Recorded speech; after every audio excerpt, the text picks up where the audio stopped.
We are back with another episode of Survivors of Tarnstead. We're going to start in our usual manner of introduction. First up, we have Blackheart as Eric Marsh. We have Kronos as Shucks and Rodskala. We have Hatdan as Tilde. We have Corvus as Marcus. Yeah, that's the way around we want it. We have Sammy as It's in Grey Steel. We have Tobias as The soon-to-be dead for the third time Caspia Pia Steel Shot. and you have me, Yuli, as your friendly DM. We'd like to give the recap. I can do it. Okay, go for it. I sit here staring at the fact that none of us have cards. Which, by the way, awkward. Tell the only one with cards left. That is a What do you mean? shame. If anybody I needs a I card, think I may have guess. accidentally stolen people's cards. was just saying, yeah, you and I both had cards. I logged in, gifted. Yeah, I thought we had cards, but I just noticed there are none, so I want them. So. Hang on a second. Anyway, Deal. what did you do? I'm going to do this as a kindness. But the fact that Telde, is that heroics? All right, so last time on Survivors of Tarnstead, we had our meeting with the Mental. The Mental tried to explain various different super concepts to the group, which Shaxan was able to understand with an amazing amount of clarity, as was James Roselle. Telsha explained the idea for Project Tiamat, by which to combine the various different aspects of the First Dragons into Morgani herself to anchor her personality and drive off the madness. And that's because they believe that by making the various First Dragons, by taking parts of herself, she actually has caused her own insanity. It would, of course, make one super hella more strong version of Morgani, most likely, that has multiple different personalities to contend with. This seemed like really kind of scary stuff to talk about. The group didn't quite give Telsha exactly what she wanted. They agreed to move forward as if they were going to do the plan, but Gifton and I don't know who else kind of agreed with me, but I kind of power moved it to want to at least go talk to Talon and some of the other gods to see what they thought about it before making any too many crazy confirms. We talked briefly about the insurgent of the crystals from the Dreamer stuff. We talked a little bit about apparently Imor wants to come see his daughter, and that stuff's being relayed. And Gifton decided to go ahead and take a sabbatical home and use that opportunity to divvy everybody up to go talk to the various different gods. During part of this, Corvus had a really good conversation with Echo, talking about the various little books and things like that in a library nearby that she liked. It had a lot of kind of creepy stuff, like somebody actually like magically broke down all the components of a human body and had written it all down, and she was talking about how that was kind of like a shocking kind of thing, and Corvus was kind of like, yeah, that's fine. And he talked about helping her find a way to stabilize her body, and would do what he could to help her. Corvus also was looking at trying to get Telsha to help him with contacting oh my god, for the first time I can't remember their names. The creatures, the Azoth. And she relayed to Corvus that if he found a way to do such kind of behavior, that she would be very interested in talking to him about it. You know, if he could do it sometime fairly soonish instead of like later, because she's looking at going for a 150-year nap. Then we went off to Beacon, kind of the group of us. I can't remember if we met Scrim last session. You did. You guys went to the encampment. But yeah, at the beginning of that, we went and hung out with Scrim and them, and we visited with various different groups and kind of caught up with them. Some of us got invited to go see Scrim's people and hang out with them for a while. And it was more or less just a really good thing. And we also found out that bull apparently is a long lost wood shaper, some sort of really special type of Goliath that has been mostly lost to the Goliath tribes, and they're looking forward to going and talking and hanging out with him. We went back to Beacon. We went to the library because Cassie suggested it for contacting Talon. Talon showed up. We had a very reasonable discussion with him. He suggested that we set up to get a majority vote, so that way we would be able to pass through the idea of getting this done if we believed it would be something that would actually work. And we did, and then we kind of divvied it all up, sent out messages to various people. Shaxan got to immediately talk to Hea, got that settled. Good times. And Shaxan was making contact with the spiritual and trying to make contact with the mental to get them to lend aid to Hea so she could have some backup for what she's doing. Confirming that you would take the aid because they had offered freely before. Telde was assigned to talk to Miris. Upon praying to Miris, Telde ceased to exist. There was no pomp and circumstance to his teleportation. He was just simply gone. Carrick erupted in a shower of petals as he contacted Tamari. Gifton got told, hey, I need a minute. I'm dealing with like 3 things and a wolf, or I don't know what was going on with that one with Ilan. I'm currently chasing down a fucking wolf armor. You like? Yeah. Corvus had went back to the airship by himself, or actually I think our dwelling, because I don't know if it was the airship where she's staying right now, but he went to go hang out with Echo instead of coming with us to talk to the gods. And Cassie called for Orland in the center of her library, which was met with a roaring challenge, a lightning strike that scorched her beautiful wood floors, and the Barassian depiction of Orlin just arrives, issuing challenge to Cassie of, little girl, you're gonna give me a fight. And I fell out of my chair when that happened because it was scary. Well done. Okay. Go ahead and draw yourself a standard inspiration, please. Oh, thank goodness. Wow. Oh yeah, everybody who got cards, check to make sure they're not insta plays. Which is everybody. Yeah, that's a thing. I'm gonna play that one. Let me see. 25 minutes. Yep, that's a okay. All right, you've got that. I'm going to leave that there so we have that reminding. Yep. This is for me, not for anybody else. It's mine. Okay, we are going to pick up not where we left off, because that is more likely to kill me than anything else. Yeah. Exhaustion's a bastard. Yeah, exhaustion is actually murderous as hell. Okay. Carrick. Yes. Immediately, you are awash in pleasant scents of blossoming flowers, of gentle winds blowing through trees that are quite beautiful. Your eyes adjusting immediately to light. There is a sort of pinkness around you. Very pink. The trees... Yes, pink. The trees are pink. The grass is pink. Oh my You God. swear the sky itself has a hue of pink to it. You are pink. The only thing that offsets this are the occasional dottings of white flowers amongst the pink grass, and a figure who is regarding you with some curiosity.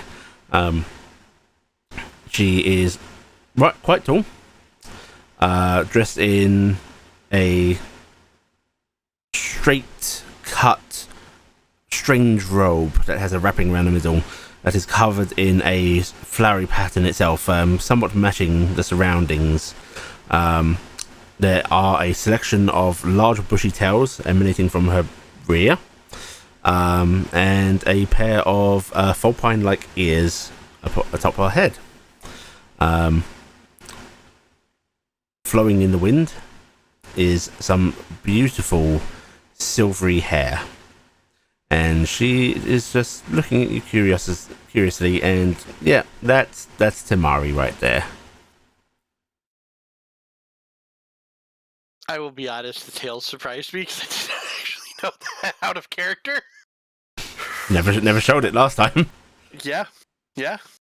Mari secretly Yuli's true OC insert. No, I'm just waiting for the rice to appear and kill me. You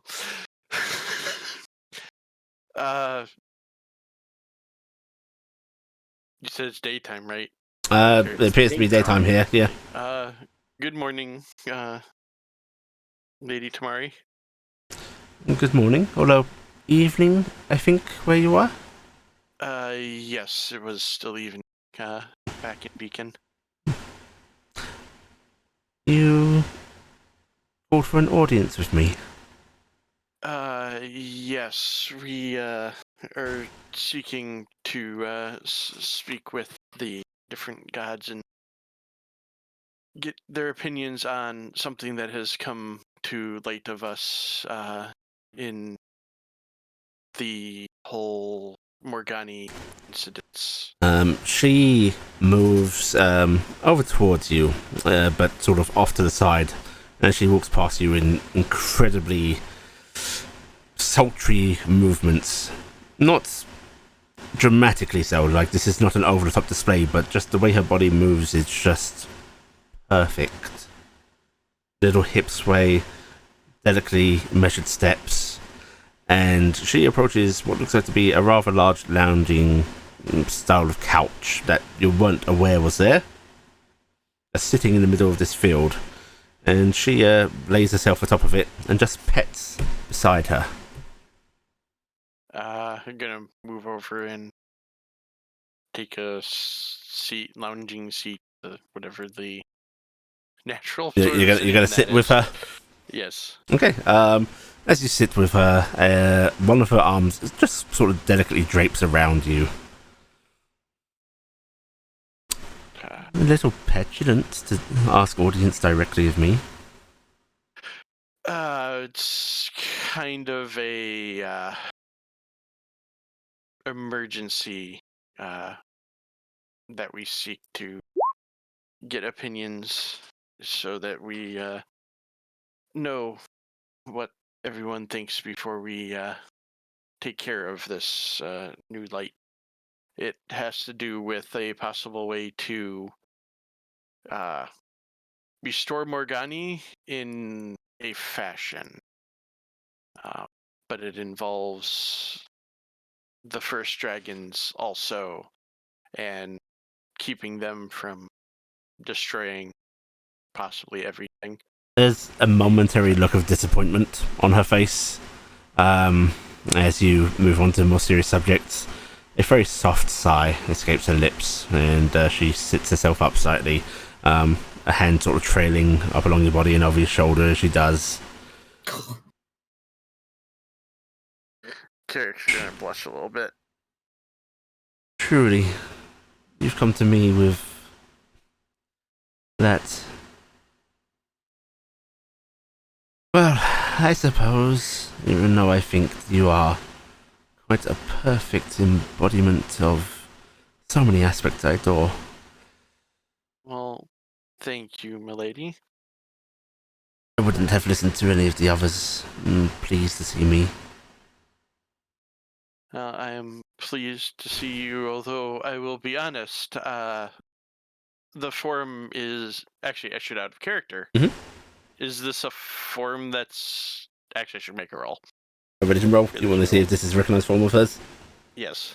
Mm-hmm. Ignore the +9. I don't... Oh, only a 27. Okay. Apparently adding your Tamari. Yeah, it was Tamari. He was added on because of the previous roll. Because you were praying that one time. She does look like mentions you've seen. This is not her most common depiction in her homeland, but it is one of quite a few known. She does like to appear in a myriad of forms. Only, unlike Miris, who is known to do so to deceive, she's basically always recognized as herself. Okay. I will be honest, I was surprised to see you in this form. I know it's not the most common of yours. A favourite, though, and it's always good to put on one's best face for a honoured guest. My presence here is... Wow. That went away with the Flink player. Ignore that. I am honored to be allowed to be here. I suppose we'd better discuss serious matters, especially if it pertains to my dear sister. Yes. So, You have a way to save her. We have been brought another way to save her, and it could be cause an issue later on is the one concern that we have, and the idea was brought to us by the mental of combining them, the first dragons and her. From what we understand, what's happening is from having the parts of her that were made into the first dragon move. You would give her over to them? So from what we understand is they would be like a council inside. When they existed with us, they were domineering over her mind and trying very hard over ours. Yes, I have understood a little bit of that process of trying to find out more about them. But it seems that they have changed in their time imprisoned. She just gives a little eyebrow quirk at that. You truly believe so? I will be honest, of the two that have approached us without aggression, I believe so, yes. The physical, unfortunately, was as Put its down. name. Yes, due to its nature, it just wanted to fight. It would have destroyed the world, I believe, if given the chance. Due to its nature? Is that what you think of it? It's hard to tell with them. Its nature was simply to exist in physicality, to be a part of this world. Its vengeance was simmered and bred over a long time. Yes. And you think that the others wouldn't be subject to the very same urges, only a little brighter in executing them. That is part of why we are asking of the gods, because we are a little concerned of that side. But we're also concerned that if we do not do this, what might come, because it seems Morgani is becoming powerful in her madness. Yes.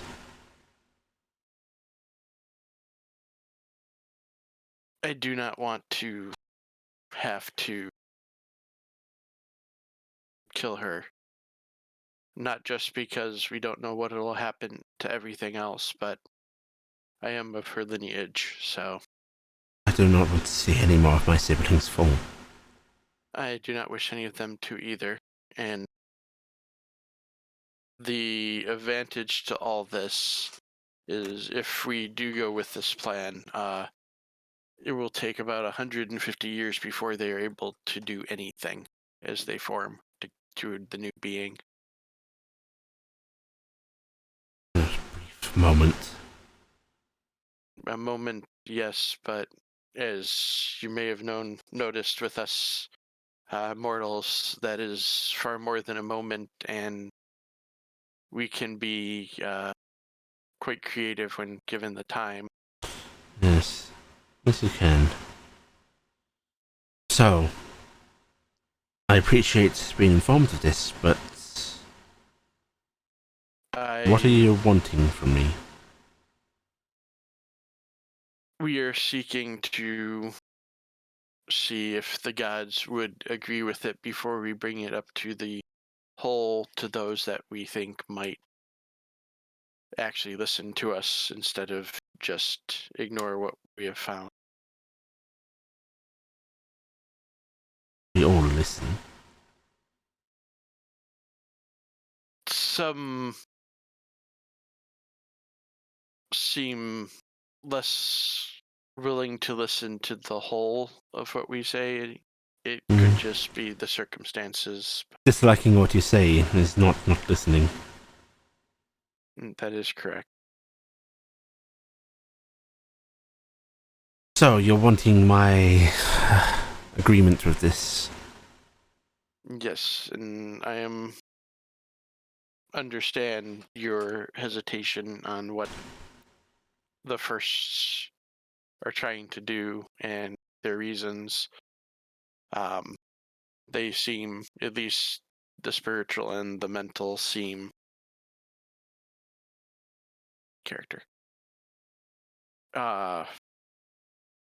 forthright, at least on what they have told us. There may be more, of course, but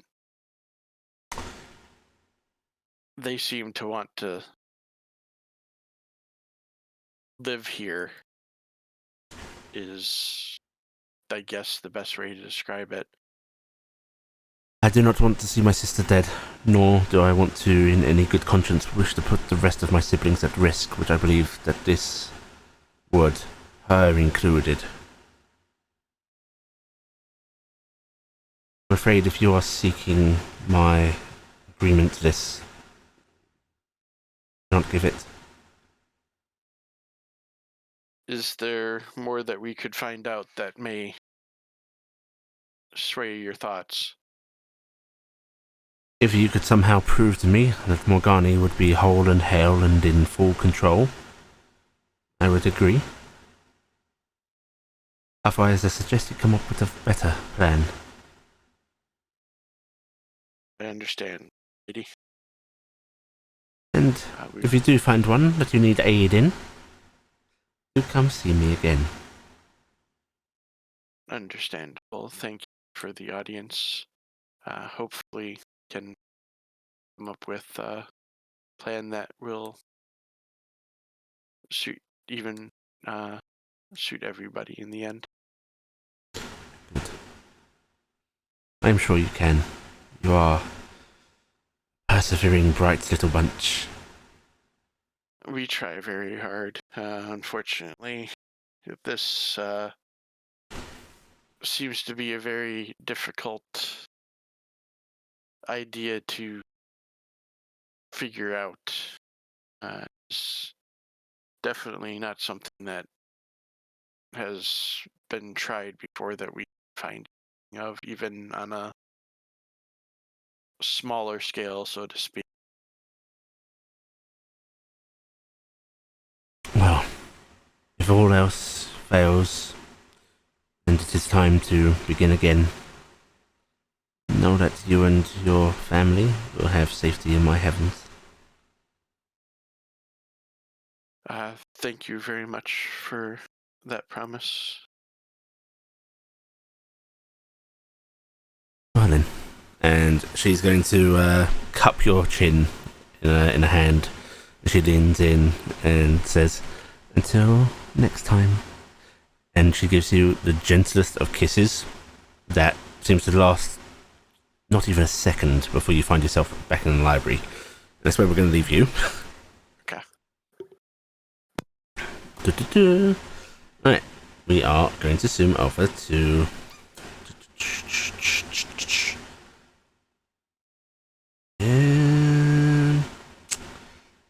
Gifton. What? I gotta watch Cassie get her ass kicked. He wants to see you. I'm just trying to figure out the ordering.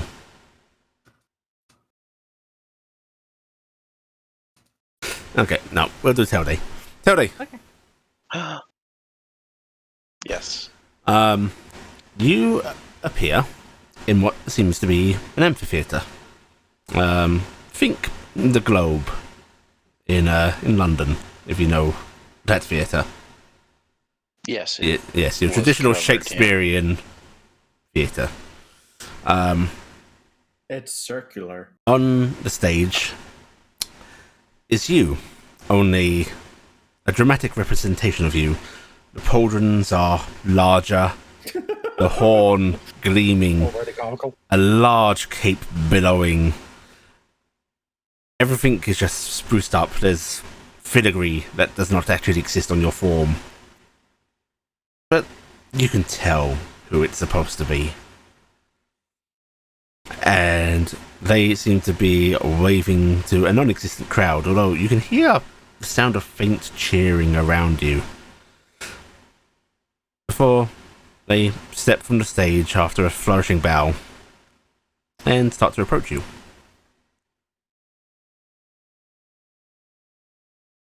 I am going to hesitate, but not do anything to stop them. I'm not going to greet them in any particular manner. I'm just going to kind of stand there and watch them approach. Then they come up to you and they give you a little bow. I will bow in turn. How can mere day be of service?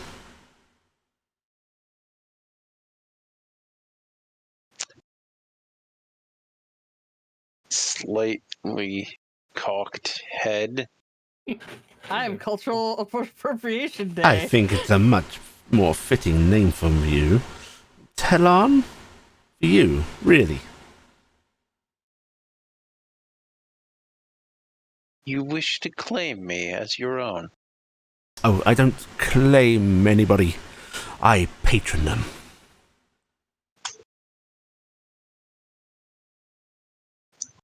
I see. That is an appropriate term, I suppose. Yes. I was a little surprised that it is you coming to see me. If you would prefer one of the others, I could go summon them. Oh, no, it makes a very nice change. I thought that maybe a different act for you would be more appropriate. You have something in mind? Well, this? I can't do the whole silent, miming thing with you. It's been a bit done to death, I feel. It is certainly interesting to speak to you. Still, Gifton seems to like it, and Corvus doesn't, which they're both fun in their own way. I can understand the latter. Yes, I know you can. You are a jester at heart, and don't try to deny it. I do not have the hat for it. So, come to talk to me about Morgani? I assume that you know all of what has been discussed? Never assume that. It's very easy to make people think you know everything, but... oh, you never know. So, And what's the plan? an attempt to ensure stability for Morgani. To continue life. It's a terrible plan. You would prefer that she die? Come now, I know you've all cottoned on to me already. I do not know what you refer to. Also, that you're all directly informed of the little group of us that quite happily have been planning the death of us all. Ellen is most enthusiastic about it, although I will say Gifton is a terrible influence on him.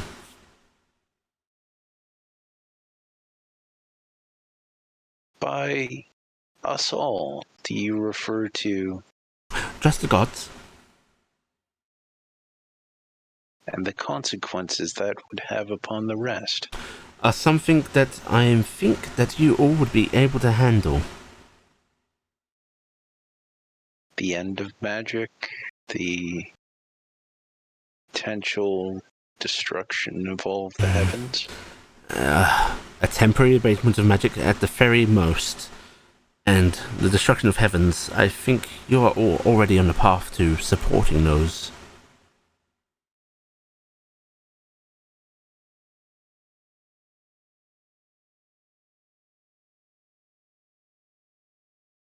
Why? Come now, surely the reason is quite clear to you. Why should the gods be gone? I can see reasons of justice. I can see reasons of selfishness. One would argue that you would be deceptive in this plan and truly intend to survive yourself. That is a possibility. Be the grand inheritor of all of that power. Or perhaps you are simply bored. Well, it has been going on for a while.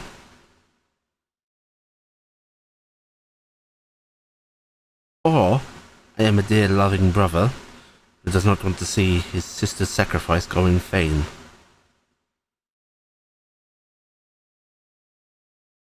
And you do not believe that people can improve, even the gods? It would be unfair of me to say that no, they can't. After all, I am doing this against my own self-interests. And I will say, they have been behaving a little kinder, but I think it's all selfishness in the end. Hevos wants his daughter. Ilan, well, he sees Lalasil in her. You know that she is Lalasil, right? I have heard such claims, yes. Turns out we reincarnate, just in a very mortal fashion. All of that energy gone, save for a little spark. Kind of a confusing family dynamic when you think about it. Always.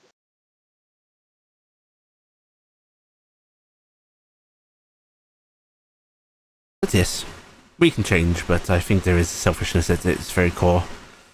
Which, again, makes you wonder what my selfish intent is in this, right?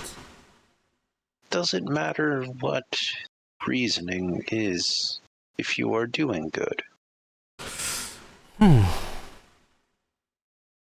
I think so, to an extent.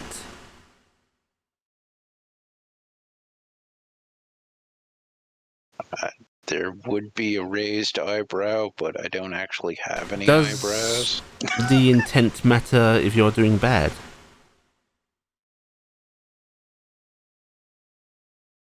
Matter, yes. But overwhelm? No. Well, you're here for my permission. I suppose. It was reasonable to ask for it, to keep you informed, even though you already are. To be polite. And I do appreciate it. But let's continue the charade for a little bit, see if it works. Convince me that this is the course.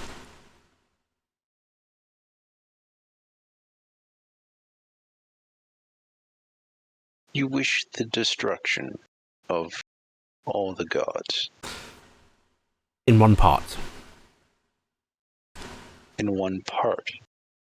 There is a purpose to that, and that is the safety of mortal kind, which this Project Tiamat, I don't think really assures that. Is it the aspects? Yes. Yes, it is. Now, I don't actually have too many concerns about how they acted with us in the past, but I do have worries about bitterness. Because you are the cause. No, just that being locked away like that can do awful things to a mind.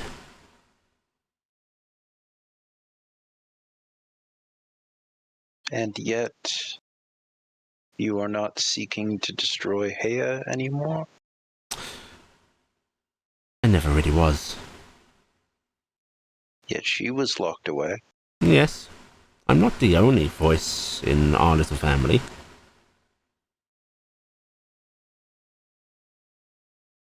Why do you think I put my favoured child to such work?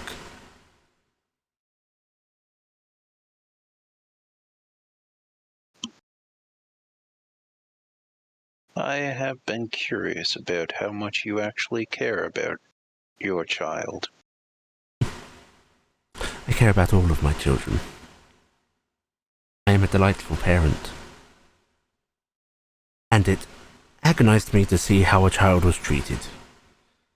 Especially one that so genuinely cared for mortal kind. There was not a selfish bone in her body when it came to the gift she gave. It was not to gain their worship and love and to gain power from it like we do.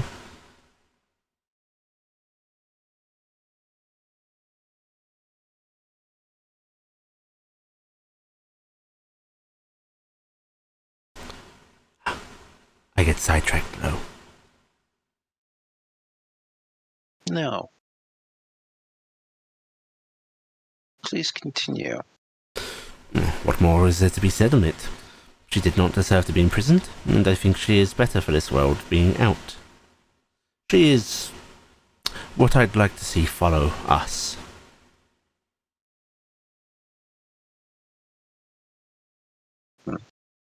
We are created flawed.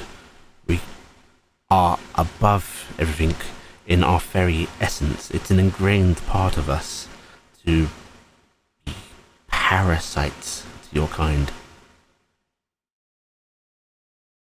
Better to have any divinity that helps the world to come from elsewhere, to not have that original binding tie.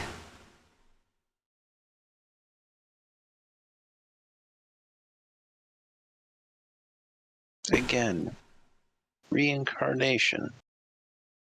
Reincarnation? Little bit of a surprise, that one. It both pains me and enjoys me to see the base essence of Lalasil still in existence, but, well, Gifton's her own person. It's not the same, you know.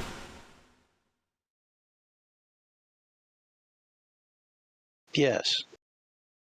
Yes, I This suppose I you do. would, yes.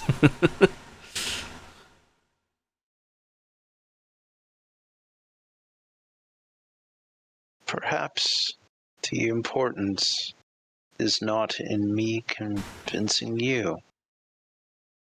Please, explain why this will be so disastrous. Well, I cannot guarantee anything, because, well, you can only make your best guesses to how things are going to turn out. That's why it's so important to have multiple plans in action. But I very much predict that Morgani's madness will not be abated enough. It might be halted in its progression, but what exists, exists, and I do not see her healing from it. That, coupled with some cracking tendencies towards anger and vengeance that I am sure will emerge from that conjoining, you are going to have a very powerful, very angry deity on your hand.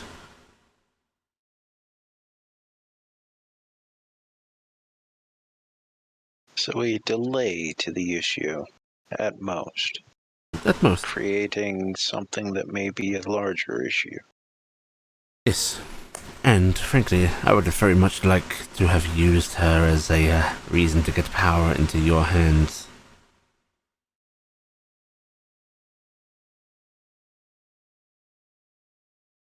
And if we accept this power,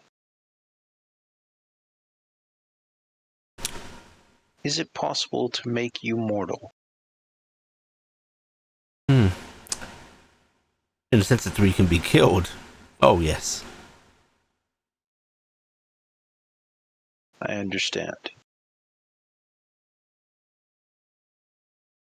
So, you are created flawed. Yes, something that so heavily embodies one aspect to the detriment of others. That's flawed. And this is different from mortals how? You mortals, you have your likes and your tendencies, but would you tell me that you ignore love for justice? I have not pursued love. I have pursued justice. Apparently, I have done so to the detriment of the world. Yes. Well, maybe you're a terrible example.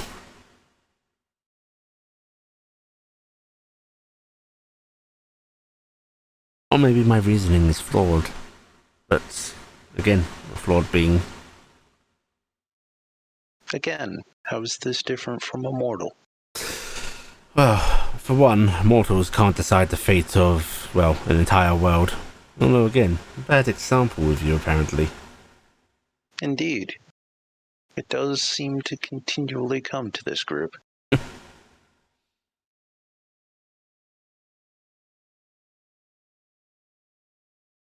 At its base essence, a king brought low will learn to be a pauper.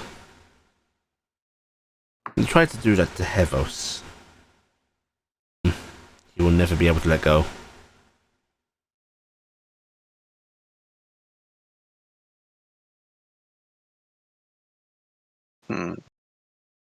Delan could not enjoy the revelry of chaos, not even for a moment. Orlan will never know peace.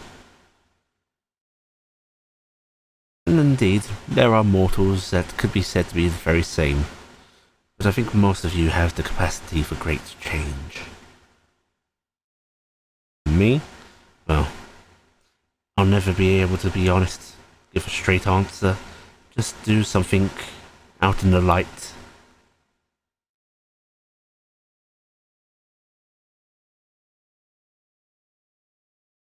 Not unless that is itself a cover for the greater lie.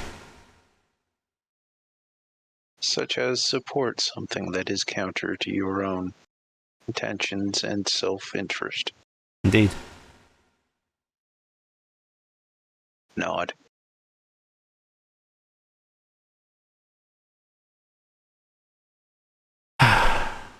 If we attempt it, will you fight us? No, it's not my preferred path, but I can think of ways to make it work.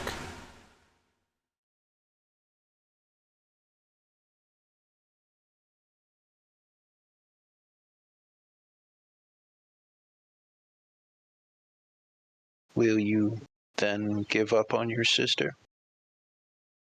Never.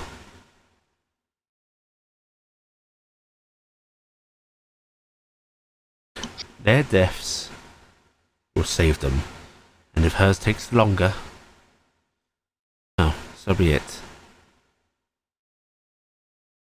Ah, yes, the reincarnation.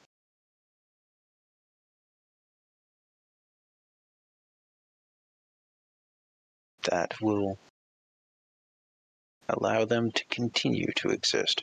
Yes. I'd rather it was somebody that knows how to leave something be in the end than remove them entirely. It is flawed reasoning. Tell me a better reasoning. It is not them that continues to exist. You do not think so? No. As you have stated, Gifton is not Lalasil. No. That Lalasil's spirit, that is Gifton. But Gifton is not Lalasil. And no reincarnation will be them. You are dooming them. I suppose we simply have different views on what continuity is. This is correct. Shall we discuss the dreamer? Ooh, now that's the subject.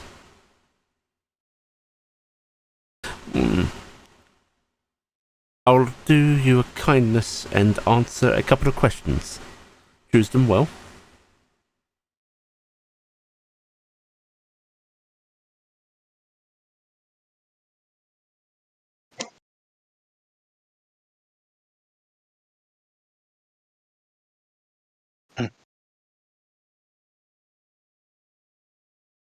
Have we dealt with the dreamer? Oh, yes.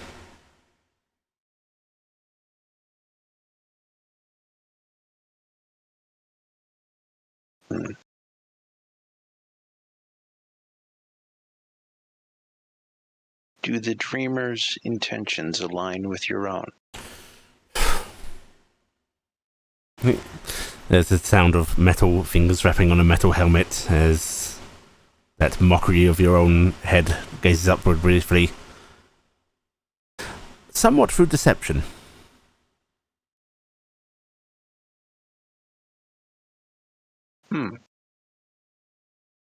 Intriguing.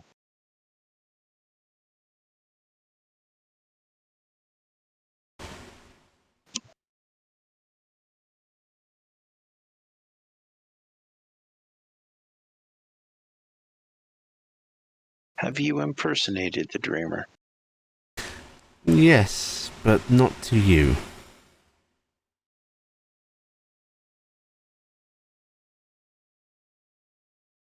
And I'm afraid that's all you get. It is one more than I expected. So, do I give permission or not?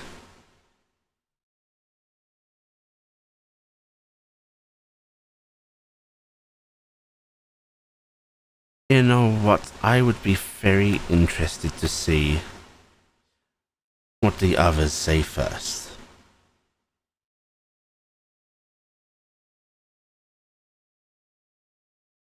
Will you accept my pondering on my answer? I will accept that you are not going to give me a firm answer at this time. Yes. Grand. Well then, I think we are done and the show is over. This has been an intriguing moment. Yes, you can see how glorious you could be under my patronage. Are you interested, by the way? The pauldrons are somewhat gaudy. No, you think? What about the cape? The cape that I was given was functional. This one's It is a perfectly functional. representation.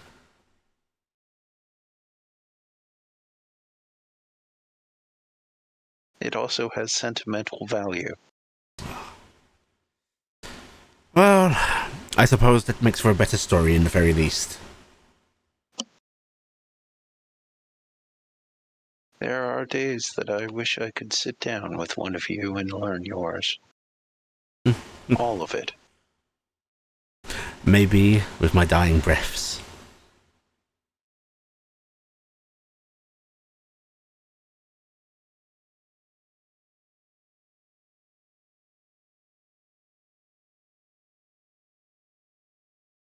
Please do consider how much better things could be if you just accept that our path is forward onto death.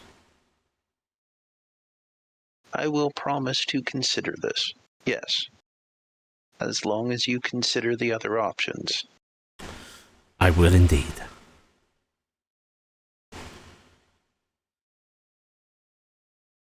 A fairly flourish of a bow. You hear Morland see his own bow in turn. As you bow, things go dark as if stage lights have just been shut off. And you find yourself in the library once more. Oh, I love all the instantaneous meetings. Those are great. Accidentally right in the Please, way for Lance Fist. all get to- all of You us go arrive get- mooning all on. Excellent. Mysteriously, your pants are down. When did you get pants, and why are they about thigh ankle? The only thing I was missing from that entire scene was the ka-thunk as the lights go out. Yep. It's just like, what the hell is that sound? Mira says, "Let there be stage exit." Gifton, To the left. Yep. you are looking at Orlan, who is posturing at Cassie, leaving that scorch mark there. And before you even see Cassie reply, there's the creaking of wood, which, Cassie, to your horror, there are branches, vines, and what looks like the beginnings of a tree growing up around Gifton. The wood of your library becoming warped.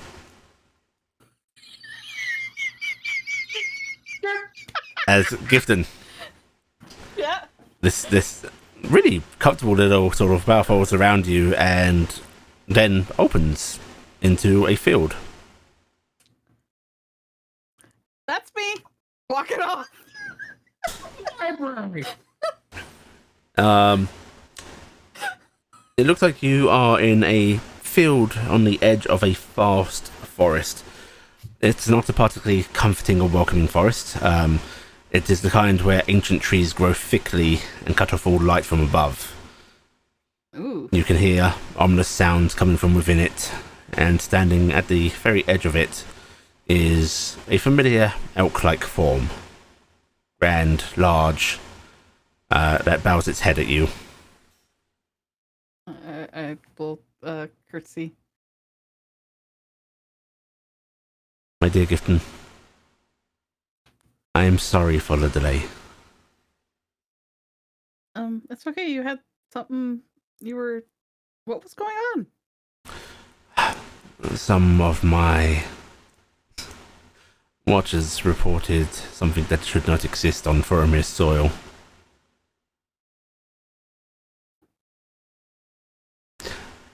Oh. My gift to you Yeah. apparently was not directed very well, was it? It was pointed in a direction, and it didn't turn around and bite me.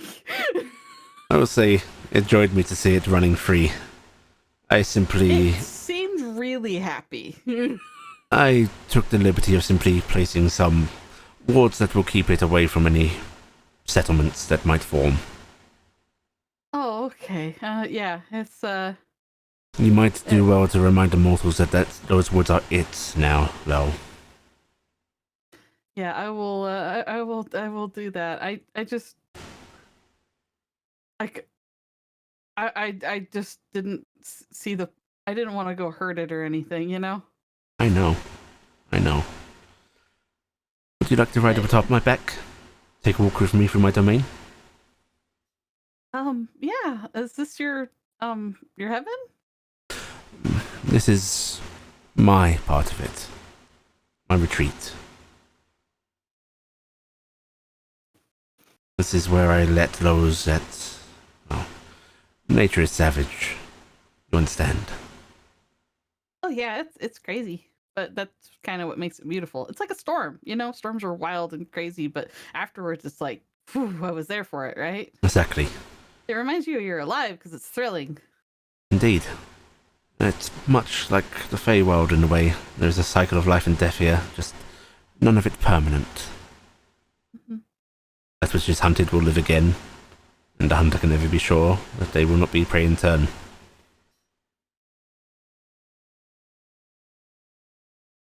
He will Kind of beautiful in that way.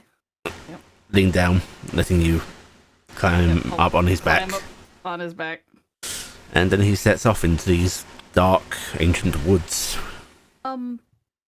We were talking about going to Yennis Affleck. Is that okay if we're gonna chase some leads there, if that's okay?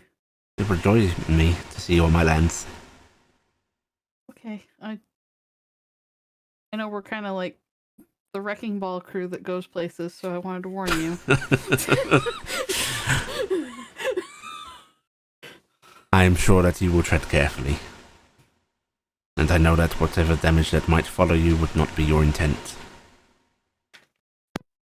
thank you. Con- burns Wreck to the all the ground. shit. So,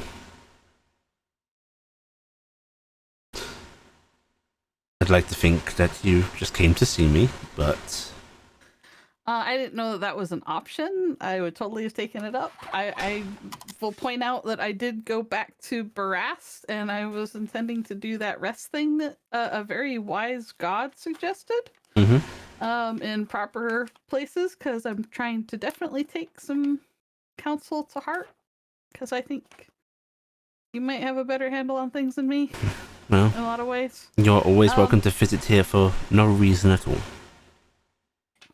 I'm gonna regret that. It's like giggle.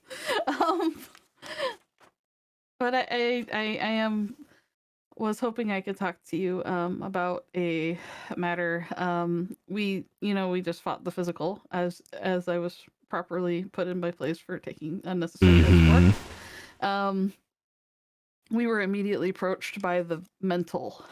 She arrived taking control of the physical's body after last we spoke. She is inhabiting it and in the city of Firmir right now. You need aid in dealing with her.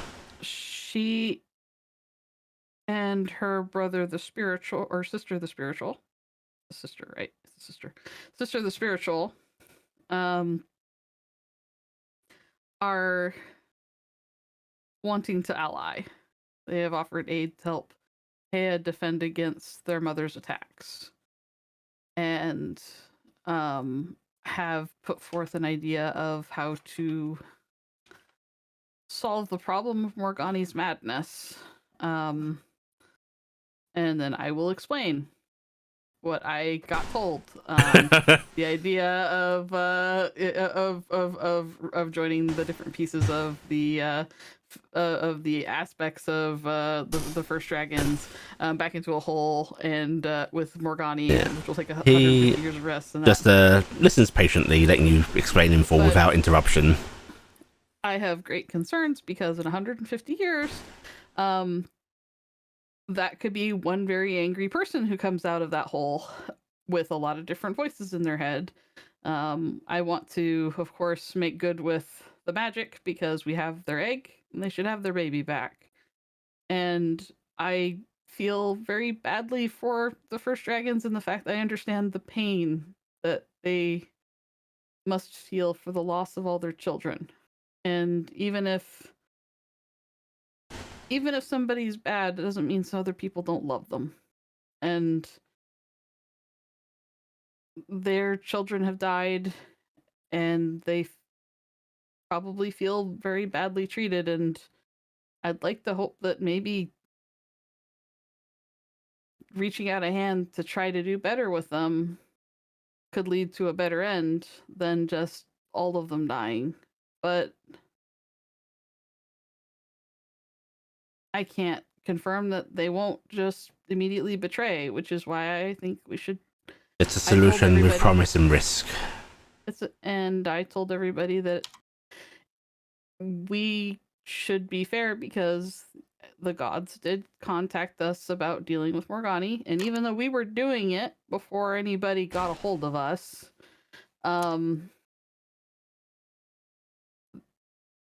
this is the world you would have to live with. This is the world that you have all cultivated, and you know your sister better than we do. Would she want to take this kind of a risk? And I don't know what I believe anymore right now, so... I believe that you shouldn't have tried to involve us. You think we shouldn't have involved you? He shakes his head. Even me, I am torn on this. For one, I did not want it to happen, their influence, but I also never blamed her children. They were acting to their nature. At the same time, your saving Morgani, and you know how I feel about me and my siblings. I know. But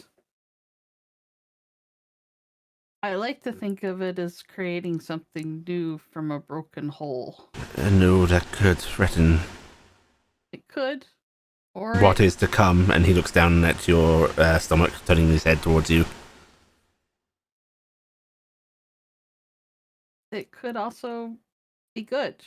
I mean, I know Carrick and the rest are really worried that if Morgani dies and magic goes away, what's that going to do to the people of Faramir? What's that going to do to dragons? What's that going to do to elementals and everything else that they literally live and breathe magic? I mean, it's the idea of so much death is terrifying to people. You know? What has Heya said of this? Nothing.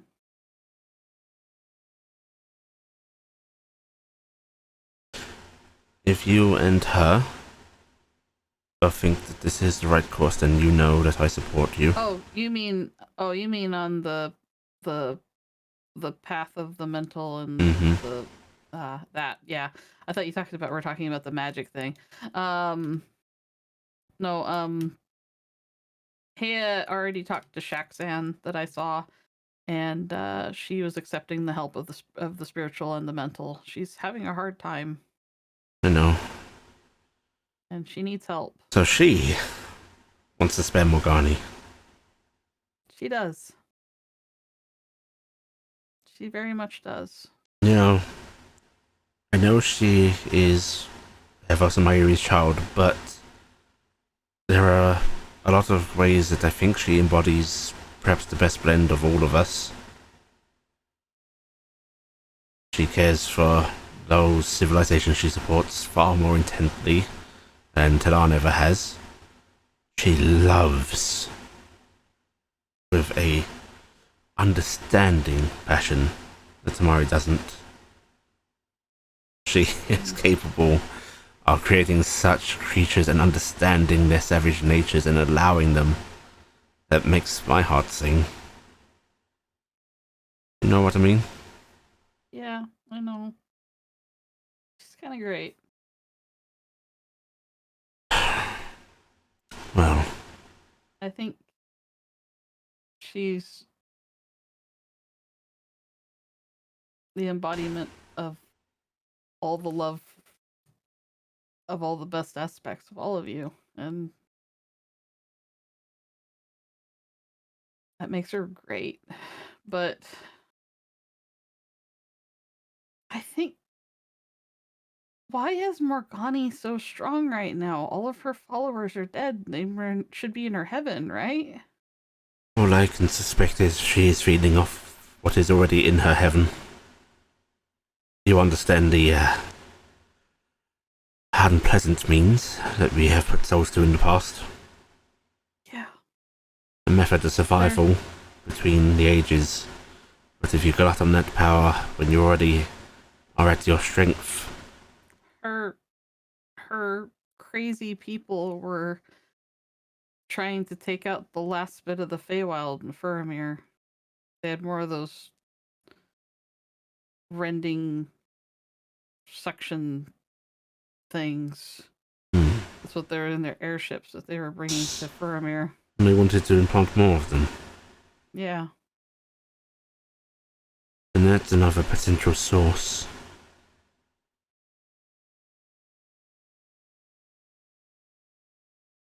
I suppose that the Faramirians are no longer led to...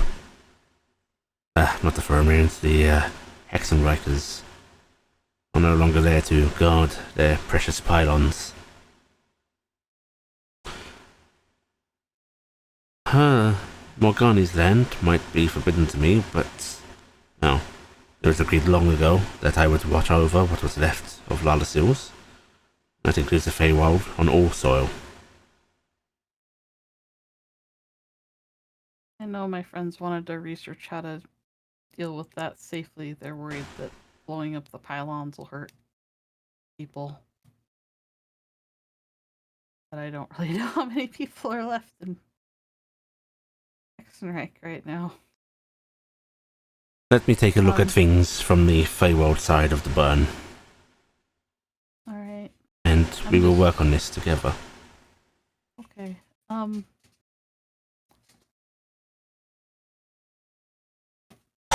You have my permission to enact this plan. Thank you. But can I have your counsel? You think it's foolhardy? I think it's a very hopeful plan. And that is so fitting for you and what you follow. I feel like if I don't at least try to take a good path on this, then I don't know what I'm setting the kids up for. Just promise me that you will not abandon other avenues. No, I mean, we have to be ready. Being hopeful doesn't mean you have to be stupid, right? Of course not. And you are anything but stupid. I'm gonna need that in writing. Few people I need to show that to. Perhaps I will tell one of my druids that there is a new holy scripture to write. Oh, that sounds awful. Hmm. Oh, I should bring Father Ted.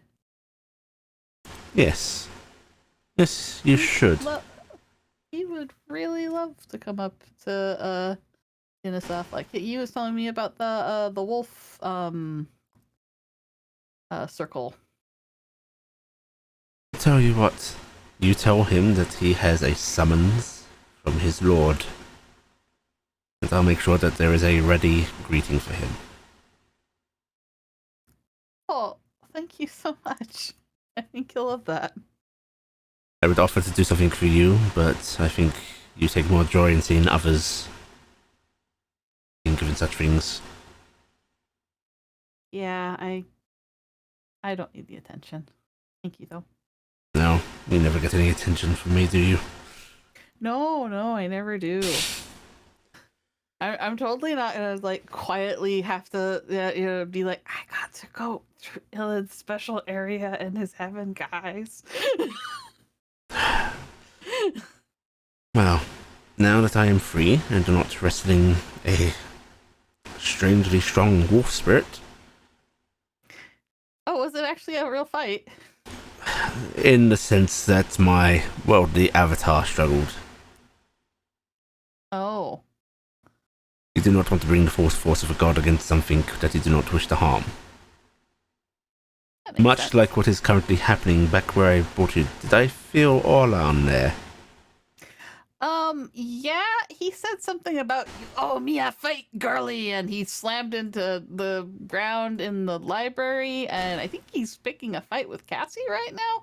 So, but I think that's a good thing, because I think that's what Orlan does, right? He kind of messes up people that he likes. Is he flirting? Is that what flirting is? I don't think he knows how to flirt.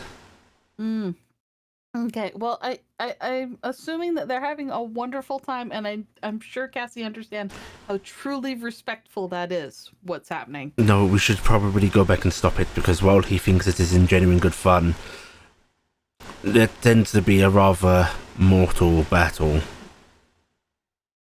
Oh. You see, his yeah, favourite probably. followers relish that end.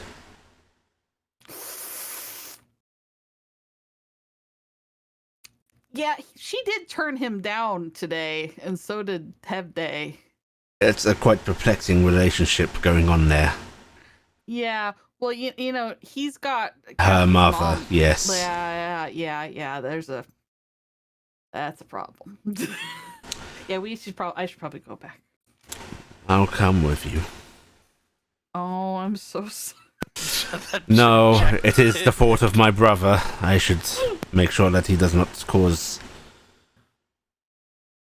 Yes. Yeah, understood. And he sort of My motions his wonderful antlers towards a little tree, which just starts to spread apart, a portal opening on it.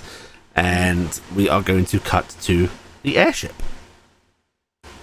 Corvus, Yes. you're having a really nice time with Echo.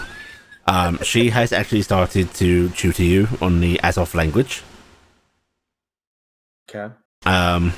She has taught you a few phrases, which has been a thing to learn simply because there's not a lot of spoken words in it. There's posturing that she's tried to translate into a bipedal form, because Azov have communicated with bipedal races. She is trying to show you how to manipulate ultraviolet light, which you haven't quite grasped yet. That's a little tricky. Can't see color, Echo. You don't need to see it to manipulate it. Then what is the manipulation in? Where is the thing that is being manipulated? You just reach out and you... She's moving her arms. Move arms. No, don't say that. What? I said something? Of course you did. Oh, okay, let's start from the beginning. Master. Okay, maybe more basic. Do you have a puddle? Can you make a puddle? Has a pitcher of water and No, needs to be pours it thinner. on the ground. No, too thin. Look, it just... We need a puddle about that deep. And she just motions with her fingers, just creating a little gap between thumb and fingertip. We need to go off the airships, because that's not going to be achieved on here. Unless we go to the area where the tree is, which has soil, which could be used. Okay. I'm going to get a pitcher of water. Alright, alright, you take a picture of water and you set out with her through the edge of the tree line. Do you want to dig a little... Yeah.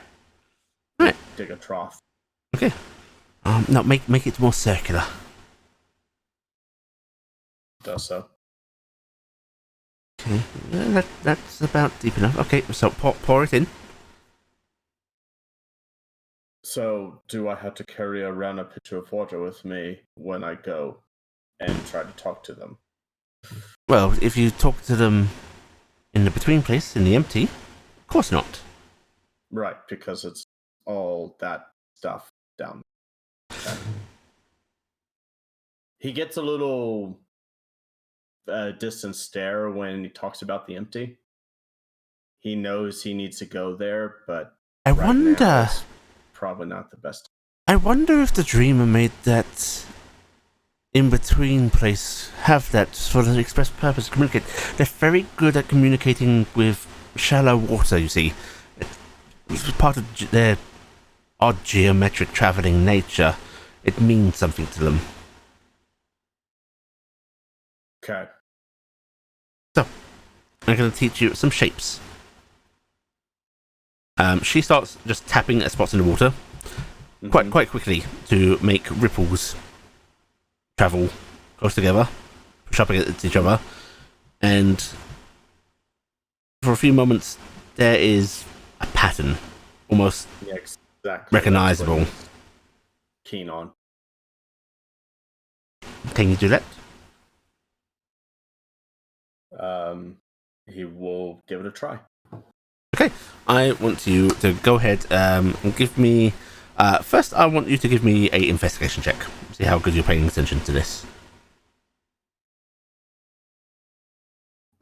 Oh, I have cards now.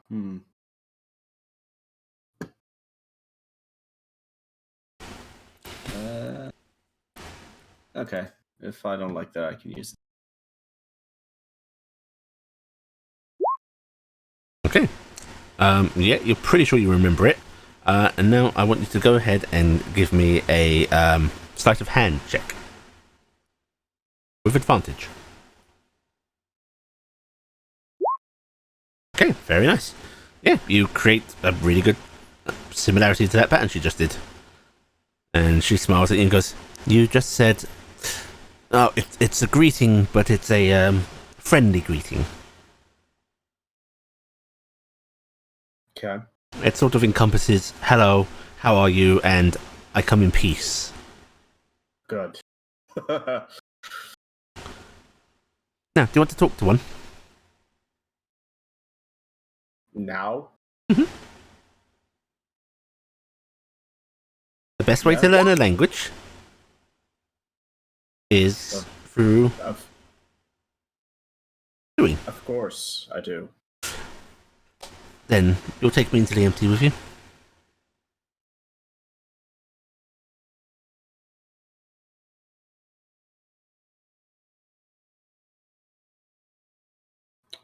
That speaks volume. You know that can't be happening. Her shoulders thump a little bit. You do not trust me.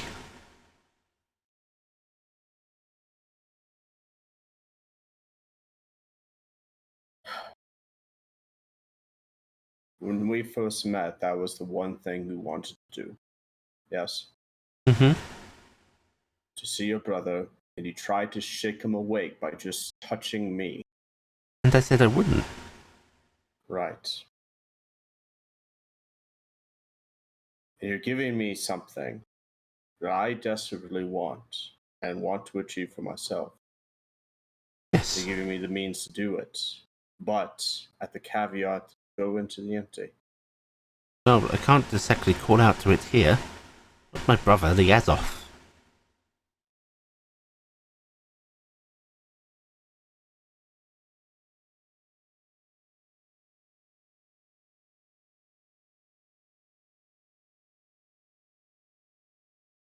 I walk a very fine line to wanting to do things and not wanting to do things.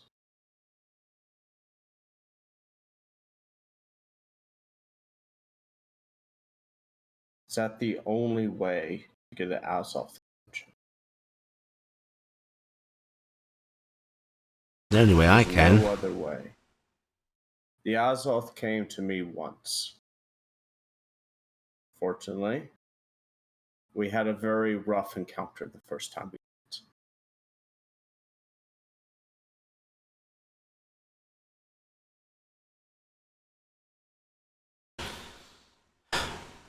And if you do not trust me to go there, then... well, that's okay. You're asking... To help you.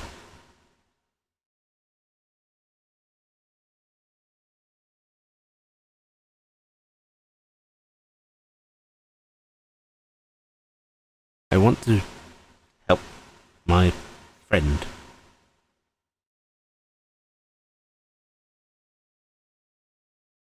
You've shown me so much here. You've made me realize things. And I told you, I want to wake my brother dearly. But I want to be here to see it happen. To continue. After. I am in no rush to do so without a promise of that.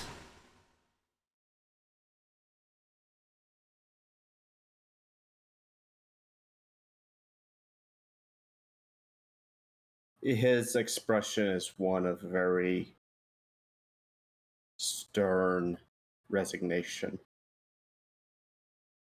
The one thing that he doesn't appreciate is the aspect of this may be a manipulation, and feels that he's always been manipulated his whole life. From one thing to the next.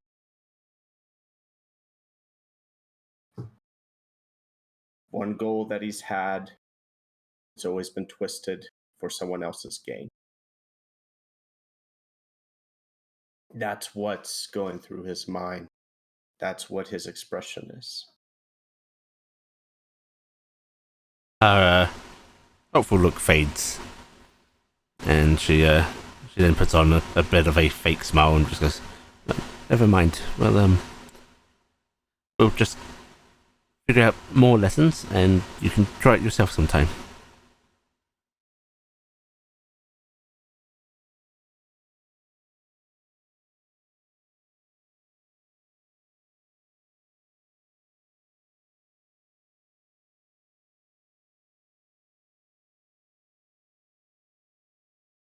He's shaking.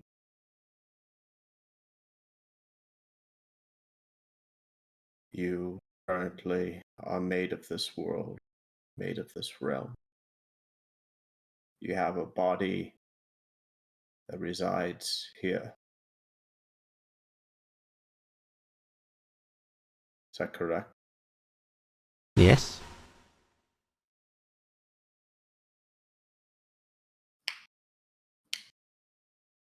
If anything goes amiss at all,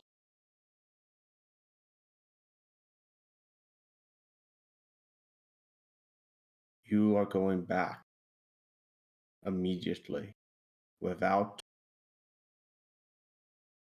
hold, and you agree to it. Do I have your permission to banish you back to this place here if we step through into the empty and things get weird?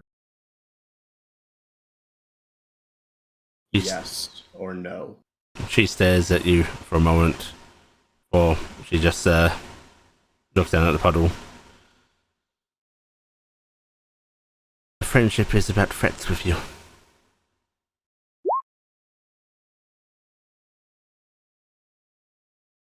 I chose you. I agreed to wait to awaken. I have done everything in good faith for you and your friends. And you...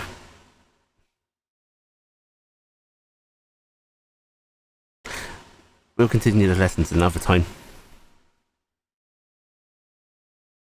And she's going to stand up and start heading back towards the airship.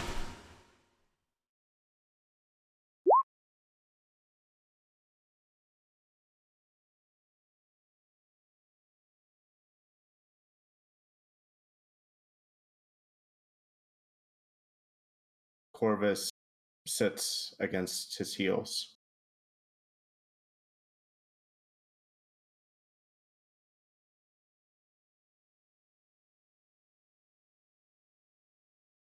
Okay, I'm watching her go. That is where we will zoom back to the library. Everybody has returned. Cassie, you saw Giffen disappear. At around the same moment, you see Carrick and Telday reappear. You see this as well, Shaxton. Orlan, for the briefest moment, seems to be slightly confused about the tree until Gifton and Illan step forward from it again. I'm totally not just hugging around the neck of this big elk because he comes through. Good. Yeah, which, Cassie, some of the shelves in here are jostled by these large antlers. A few books spreading to the floor. There's not that many books in the library. It's fine. Cass actually has a twitch right now. You come to really? watch the What's she fight, playing? brother. No, I've come to tell you to behave yourself. She is in no form to fight you fairly. I Oh! mean, to be fair, there's no fair fight versus Orla. Exactly what she says. Besides, you'd love it, wouldn't you? Fix my floor, fucker! What? Oh, it's just a bit of scorching. It's a blessing from a god. Do you know how long it took me to put in the floor? Not a Do clue. you know how long it took me to polish that? Not a fucking clue. Too long, I bet. Orland, think you might actually piss someone off who would genuinely hate you. Cassie! Cassie! Oh, He's genuinely being kind to you right now. oh, it's all right. Getting rolled up's part of the fun. Suddenly Talon shows up. How dare you mess up the Hess suddenly spins on Hoof and looks dead set at the elk. And you! I offer my most sincere apologies on my part. I can return it to exactly as it was.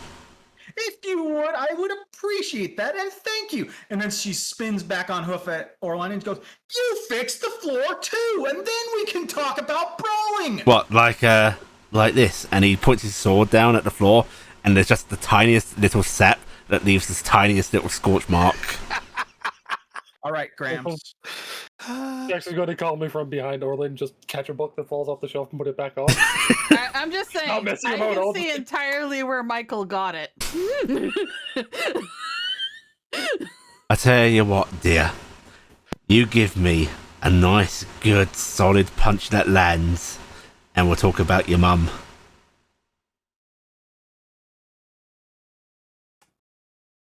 Cast some bless on Cassie.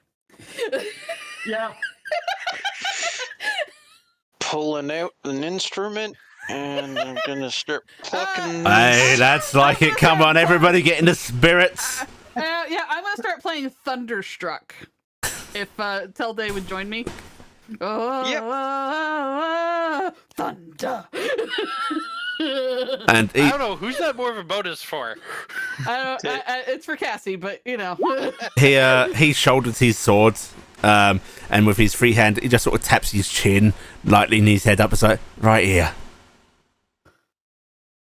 First blow. Oh, Cass is not having any part of that. Well, this is all Cass happening. is going to attack. Okay. I'm gonna wall of force in front of me so I can't get hurt. But she is not going for the swing. She's going for the knee. Okay. All right. You're Go. supposed to hit him in the chin. No, she's going to hit him in the. She's going to knee him in the groin and then uppercut his ass. All right. If anyone would like to hide behind the wall of force, it is free to hide behind. I was about to say Jack's going to be bad. No, all the force. I'm gonna quietly get behind the blast shield, having thrown my bless. I'm gonna pull Dylan behind the blast shield. Ilan, for his part, is just sort of, he shimmers briefly. There's a few falling leaves from his form, and suddenly the humanoid Ilan is standing there, and he lets you pull him back, but he does not seem particularly concerned. Oh no, now he's left leaves on the ground. Somebody's gonna need to sweep those. I mean, that's just sweeping. Well, this sucks All right, because come on, I don't Cass. get my bonus. I am not Okay, ceasing so- hugging the god at any point. This is So I'm this enjoying is this for now. a. Would my hooves be considered? No, hooves are strength based. Mhm. Could I consider it? Nah, it doesn't really matter. So I'm gonna try and knee him. Right. What are the boosts? So D10 from Bardic, D4 from Bless. Do you not have a weapon? No. You specifically decided to swing at his hooves. I mean, he Yeah, did. and- I mean, he did and- say Alright, punch. Can I say one thing I do before I dive out if Cassie doesn't have a weapon? I'm gonna toss my luck blade across the ground towards Cassie. Oh no, he said punt. He said punch. If you want to toss that though, he does not seem to be put off by this. Yeah, I'm gonna It's toss a- it anyway, Cassie. For him, the punch is the spirit of the matter. He has a blunted blade in his hands. Mhm. We're not sure he's punching back. I'm throwing you my luck blade across the ground, and then I did. There's a bless in there, so there's bless, bardic, and whatever else you're doing, I guess. He looks at that luck blade that gets tossed across the ground and goes, "Oh yeah, I suppose that's fair. Actually, what's fairer?" And he almost javelin launches his sword right in front of you, Cass. It actually digs into your floorboards and goes, "Better blade for your love." Okay, luck blade is sliding towards me. That thing lands. Cass is grabbing both, Hey, come on then. and she's still going to knee him as she comes back around. Okay. Because literally she is using the sheen on her floors, and the fact she's not wearing shoes, she doesn't have shoes yet still, to slide across her floor. Okay, so none of the weapon bonuses on your hooves then. Yeah, no, I'm still kneeing the fucker. Okay, I thought we got you shooed ages ago. it doesn't matter. No, we Um, haven't had a chance. Right. So the D10. Hey! Yeah, then roll my d4. No. Yeah, that's 31. what happens. My blessings are not that great. Okay, roll your You're damage Wheel of total. Woe today. Okay, so you come charging in, and what is your first hoof thing doing? Knees coming up straight to his groin. Right, there is the sound of a crunch. Cod piece. Yeah, for a brief moment, his eyebrows go up. It's a little look of shock, followed by a look of delight, like, I can't believe she fucking went there. And then Cass is coming up with both blades with the hilts right for his chin. Okay, All right, you You don't do- get you- the, you're doing you don't get hilted the end? bardic again. I think. I don't think I get the bardic unless. Yeah, Nope. you don't get that. Yeah, it's only Yeah. one at a time. So Yep. So she's going for non-lethal strikes at this point because Mhm. she's pissed, but she's not murderous. So what am I going to roll for that? I don't have a. the luck blade. What's the plus on the luck blade? the luck blade won't be too much. It's gonna be I luck with the +3. it. No, it's not. Let's see. It's like a +1 if you're not. Ivy into tools, luck blade. +1. It's a +1. we'll put It's a +1. +1. Right. So go ahead and use your hooves, and we'll just add a +1 to the roll. The luck blade though is mine's a I- light weapon, so she can use her dex. Oh, that's why. in that case, that's why. if you want to use your That's dex why. instead, You mean finesse? I have something finesse. else for that. Okay, so Yeah. I actually have that. okay. So +1 to that, or is that already got a +1 in it? That's the breakaway dagger. Yeah, so let's make it since a I get to use dex. That's the +12. So that would be a 19. Okay, so a 19 from that one. And then roll your The other blade you can also use dex on. Okay.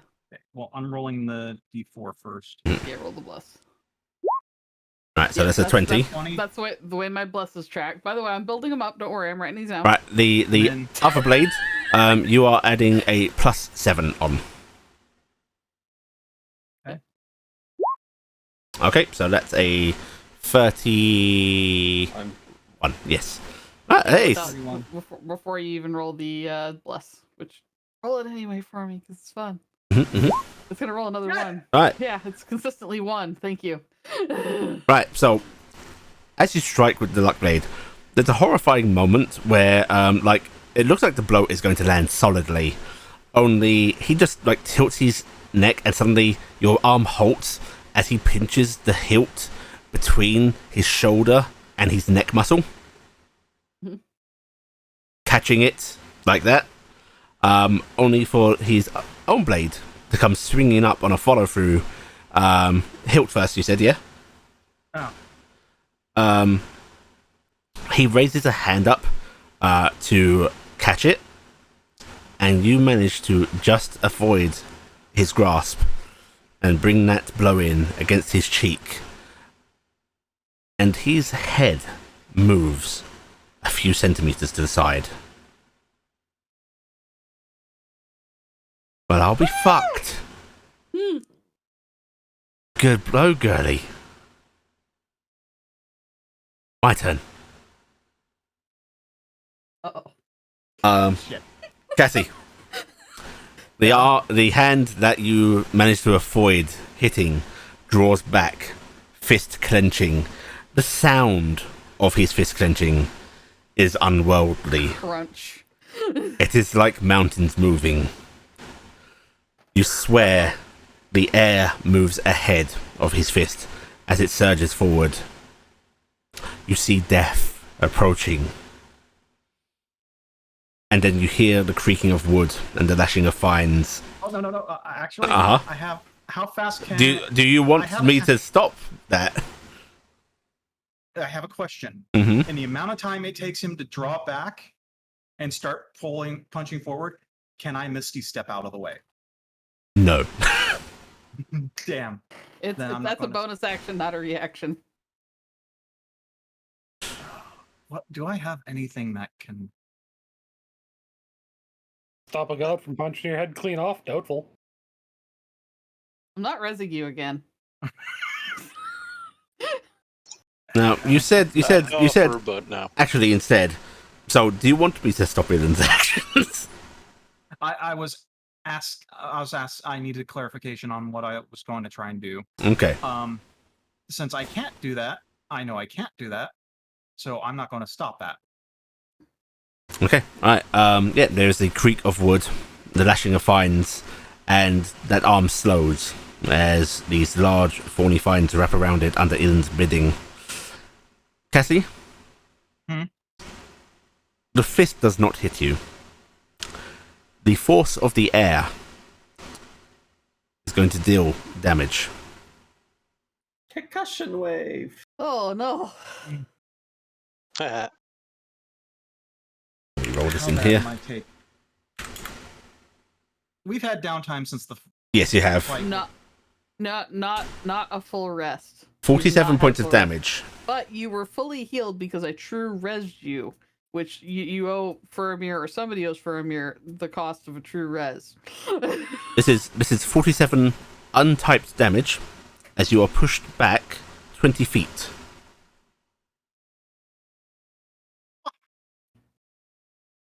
47. So Enough. You'll break her. That is not a fair blow, and you know it. Ah, come on. It'll just be a quick on trip up to the heavens and we'll get it all sorted out.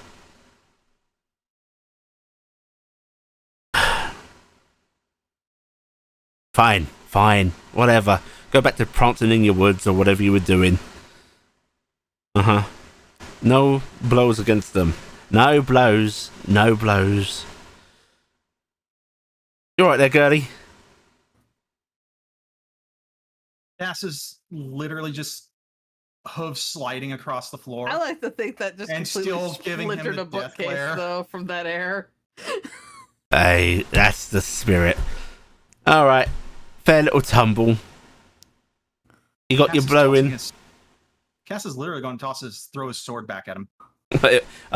He catches it quite easily, and it just vanishes from his grasp. And it Just just, staying very solidly behind Carrick's shield. Please don't toss mine at me. Oh no, I would never do that to you, Gifton. and all right, yeah, look, you will be done. And he just waves his hand at the floor, and that scorch mark vanishes. The wood looks like just as it was before. Except for that one tinier. Yeah, he does not under the tiny scorch mark. Well, that's better, Gramps. And Cass is going to trot over and just hand Gifton her blade. Thank you. So, what's this about my mother? Oh, I did say that we could have words about her if you managed to land a blow, and a blow you did land. And here, thy wounds be healed, warrior. Carpenter. Nah, warrior. And Carpenter. he points at you, and your wounds heal. You might be able to Say delude something yourself, about- but not me.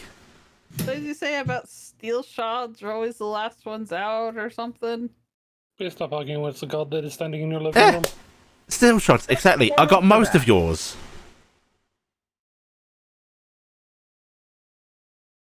Most. You get the odd sinner now and then. All those that don't like the fight.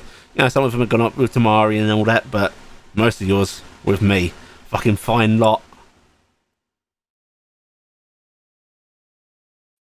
Mari's areas. So, yeah. About Michael and my brother. Yeah? What do you need to get them out? So, happy to give your brother back to you. I say okay. Only they're refusing to split. Now, I could, force her out of him and that, but it's against the mortal's wishes. It's kind of off, you know.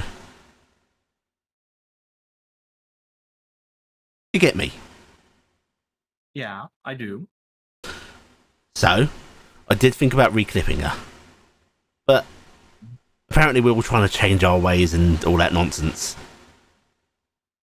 Please don't Excuse me, reclip her. It was we went really through- hard to unclip her.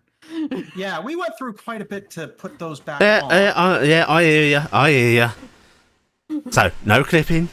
I promise you, no clipping. I need some guarantees that she ain't gonna fuck about. Well, she can fuck about a bit more. You're a pretty fine specimen. I wouldn't mind a few more of your kin around. Shame about, that whole death and shit. I see you got a little bit of your sparkle back, though. Well, most of it's stuck elsewhere. I do quite like that. You're not quite a Nephilim, not a threat, but you still got a bit of my essence. Something mighty fine. Yeah. So you dropped the heavy stuff and you went up with a gun, though. And I'm not going to knock guns. They got their place in war. They're fine weapons. But come on. Don't you miss hitting stuff? I mean, you hit me pretty good. Evde uses a gun and it looks really badass. Yeah, I did like that one. Fucking shame. Used. I heard he punched No, a bunch I'm of angels pretty and ran sure he's off. still out there with a I know. spectral cannon. Yes. It's a right fucking laugh, that. I was disappointed that he ain't come up to me, but, it's kind of worth the spectacle. Well, he ain't done fighting yet. Anyway, as for you, you're fucking refusing to come up to me. The cheek. I mean, I'm glad you're still alive and kicking and all that. Turned out good in the end. But next time, if you die and you don't think your friends are going to get you up, come up to Gramps. What's there going to be for me to do up there? I'm a carpenter. Grandpa. It's what I do. I make cool shit. And she waves around the... I'm shaking Carrot. He accepted the title. Oh, come on. They can build and fight. Build a boat, sail off to battle. Build a shield, defend yourself. Building and fighting go hand in hand. I mean, I can't be asked with it myself, but I can appreciate it. There's nothing that says you can't be a warrior and a crafter. Sorry, I'm just imagining him making it. And I'm a little tempted to agree with you now that I don't feel that constant whistle of wind in the back of my skull. A lot of urging me Smiths spend their forward time to making blow weapons. shit up. Smiths make weapons all the time. Exactly. How are the kiddos doing? And armor. He's looking at you, Gifton. Which ones? He pats his stomach. Oh, the fat Oh, one. that's really getting around, isn't it? Fucking Ilyn and Miris ain't as smart as they think, love. Ah, Nodding. they're doing okay. They kept me alive after the last fight. Let's cast a ward that hides them from our sight and then fucking talk about them endlessly.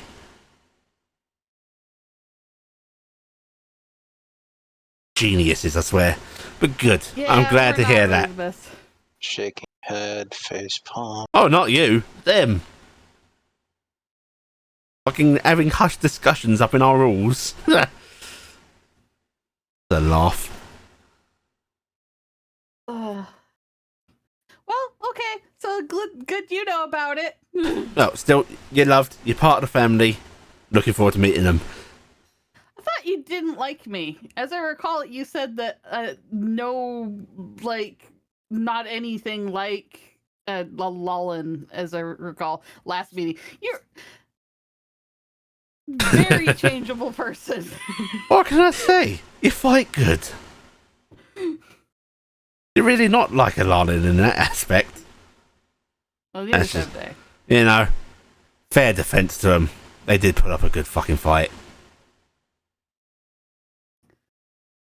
Listen, what do you need for assurances on Michael? Oh, yeah, Michael. Right. So, I let her go. Yeah? No clipping. Mhm. Well, that's just a fucking archangel off the leash, right? But if some relatively powerful mortals were willing to say, hey, we'll take responsibility, we'll make sure she don't cause, well, you can let her cause a bit of havoc, you know what I mean. But, you know, none of the bad stuff that'll come back to me. Basically, you want somebody else to be responsible for the shit she does. But you Yeah, still want her to do the shit so you can watch it. exactly. And look, I'm not the only one that benefits from this. Lets her out of the cell. Well, then fine, we'll take responsibility. We're the ones that freaking got her wings back. She's my family. No. Group responsibility. Yeah, they're not gonna handle one very killable mortal having it. They're gonna want the group of us. Look at you. You're fucking tiny. She's gonna ground you and do what she wants. I don't know. I might be able to put up a good fight against her because I hit you. Oh, sweetie. Cassie, it's a goddamn archangel. You will get flattened. Be amazing for about a minute, but it will end badly. Still. Cass is actually thinking about 8 seconds. Remember And a then certain, remember a certain archangel flattened a city because he detonated? Yep. Cass is just matter-of-factly saying 8 seconds when Gifton says a minute. Yeah, Orlan, you like a fight. I do. 8 seconds might be generous. She gets to act before you do. What if there's a more interesting fight we could set up to possibly have than just fighting Morgani like everyone's setting us up to do? Go on.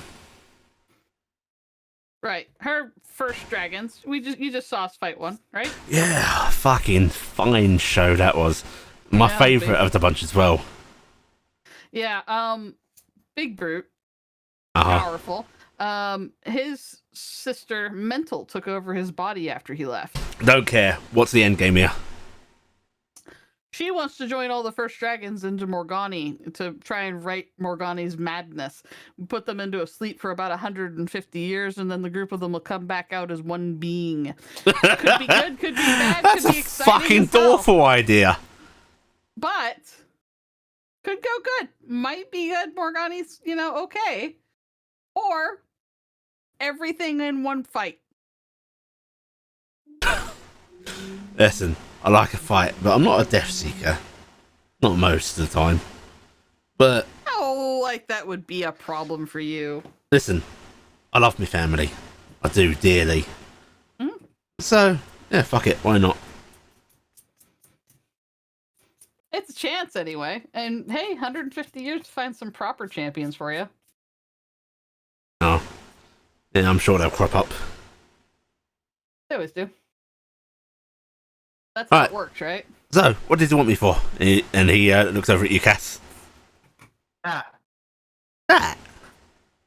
That's it. That was That's it. it. Ah, for fuck's sake. What did you think I called you here for? A good fucking fight to talk about your mum. You called me for that We instead of talked talking about about... my mum. Yeah, but you didn't want to talk about your mum, did you? I am glad that you finally talked to him about your goddamn mom, because I've been telling you to pray to goddamn Orland for ages. You should have come up to visit me, lass. If I go up there, I'm not coming back. Oh, you can come the back fuck down. You don't get to go up. Permission to... You don't get to you go give up me permission again, to but you get to go ramble? down. Yeah. I was going to say, you're going to give me permission to come up there, check the place out, scope it out before I decide one way or another. Oh, you take good care of your mum, and yeah, why don't you say my name a few times better? You know, I do like that, and maybe I'll let you come up for a temporary visit. I'll consider it. Uh-huh. If you fix the other scorch mark. Ah, fucking deal breaker that is. It adds character to your library. Come on, have a little bit of the warrior showing your craftsmanship. It's a story. It Yeah, is a how my story. grandfather showed up and lit part of the library on fire. That's a fucking good story. And do you know how many people would believe that you're It's my a really grandfather? good story. Listen, Several. yeah, At least the 6. circles you're in, quite a lot more than Anyone that. who knows you. This entire fucking town. Fine, Well- it can stay. Is that the weirdest thing to come out of this town? If it's such a deal breaker, I'll ask Mirrors for that game. Falling up. Oh yeah, of course I Good. did. Thank Fucking, you. they're enjoying their meads and their brawls right now. Good. Thank you, sir. Right. So, you're fucking wasting my time with this goddamn Morgani nonsense, but it was nice meeting you all in a bit more of a lively circumstance. Wasting your time. You got to fight me.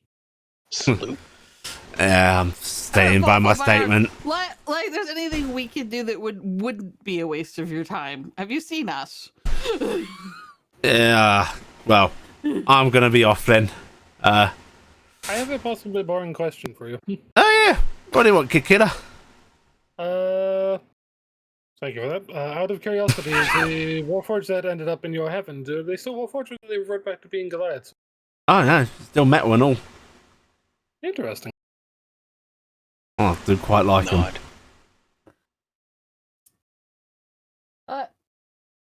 Thanks for the honor, Orlin. Oh, my pleasure. Right, have a good night. And he's going to saunter out of the library, rather harshly opening the door. Like, it's not like he's trying to break it, but it is that slam clatter. I think There's another book. like a second after he leaves, one of the bookcases just creaks and falls over. I'm saying she's just calmly holding the one beside him up now. I was kind of hoping you'd be holding a book that you were trying to put back, and Alright. the entire shelf fell over. We've got Yeah, that was Hea, better. Ilan, Miris, Talon, Tamari, Orlin to do. All right, I'm gonna go call on Mayuri, Tildair Shaxon. You guys want to great handle and more. Carrick, Hevos. I think we should do those in appropriate places. Carrick as the princeling of Noran that is out of favor. You might want to go to your house and set up your sitting room. My suggestion to you, as I am giving you this horrible task, and I say with a smile, of having to be the most respectable of all of us because we're not. Huff. Contact his prime first. Know the Follow prime's name. decorum. Know the prime. I can give it to you. If you don't remember his prime's name, it is Keferl. I'll type it out. I'm glad that you are thinking to contact me already. Oh, wow. That was Hevos himself. so much. Man, we were gonna get wine and shit first. Oh. To be fair, I'm not surprised you would show up given the hubbub we've been making with all the others already. Yes, Greetings. so many visits and, well, that last little bit of ruckus. Hard to Yeah. ignore. Guys, I figured it would be more appropriate for a different setting for you, my great lord. Those of us Hevos. that were not deigned a visit in the immediacy have gathered. Ah. So, We woke up the whole heaven. Knocking on each of the doors, kind of. yeah, no, Do you so wish to deign us? And more would, yeah, we were. There's only so many of us, and Corvus kind of ran off. And I some would of us gladly in your speak best with favor. whoever wishes. Then, if I might use one of your doors, and he looks at you, Cassie. Go ahead. Smash! He looks around briefly and then just goes to one of the sort of back rooms of the library and opens it up, and that is not the rest of your library through there, Cassie. has begun to expect this. Yeah. And he just very slightly bows his upper body as his arm sort of gestures for you all to step through. Can I bring your other friend here? Sure. Yeah, definitely do this, please. Sure. I'm sure he'll be completely fine with that. Corvus was going to stand up and get back to Echo, Corvus, and you start moving towards Echo. he will call out. Okay, you call out to Echo, and Echo turns to look at you. And that's when you find yourself standing in the library in Beacon. What a cruel fucking joke that is. Jeez, Corvus, why would you do that to Echo? Got to be kidding me! Heros's eyebrow raises up. Can you, decorum? Forgive him. He's an forgive him. idiot. No, he has been startled. I hope I did not interrupt something important. You did. More important than a meeting with not the full council of the gods, but a sizable chunk of them. It's a really awkward name to go by. You don't want me to answer that.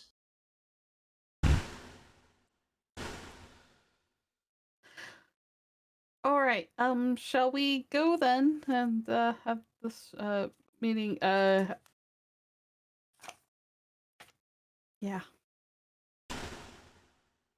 Yes. Derek, gonna go through.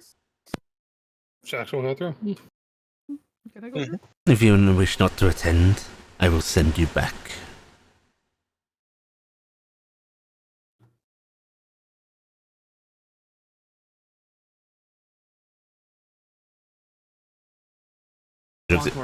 He looks expectantly at you, Corvus. If you don't mind. Of course. And he just sort of gestures with his hand. And Corvus, you're back in the woods. Standing in the puddle. We're back in the woods. Echo looking at you with some confusion. I really don't like them. Like who? Gods.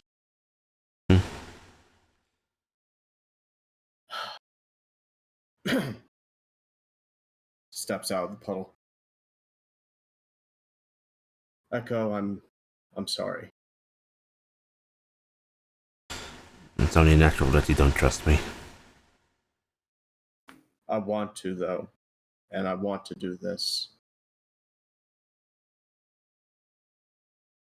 Is it too big a risk? Would you join me in the empty? What's making you change your mind?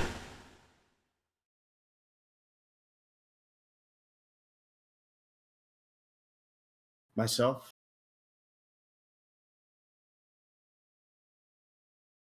I always want to have something planned. Something in case. I saw where that led. I saw what it turned me into. And if I am to try to start something newer, I have to take a first step somewhere. And he reaches his hand out and pulls down and creates a portal to the empty. Consider this the first step. She stares at you for a few moments, and there is that look of hurt on her face. That's like look of really now that resentment, but it sort of fades and relaxes, and she sighs and reaches out and actually takes hold of your hand. Yeah. You're very stupid, you know that. In an emotional way. I know. Because I have nothing to support it. Well, you have me.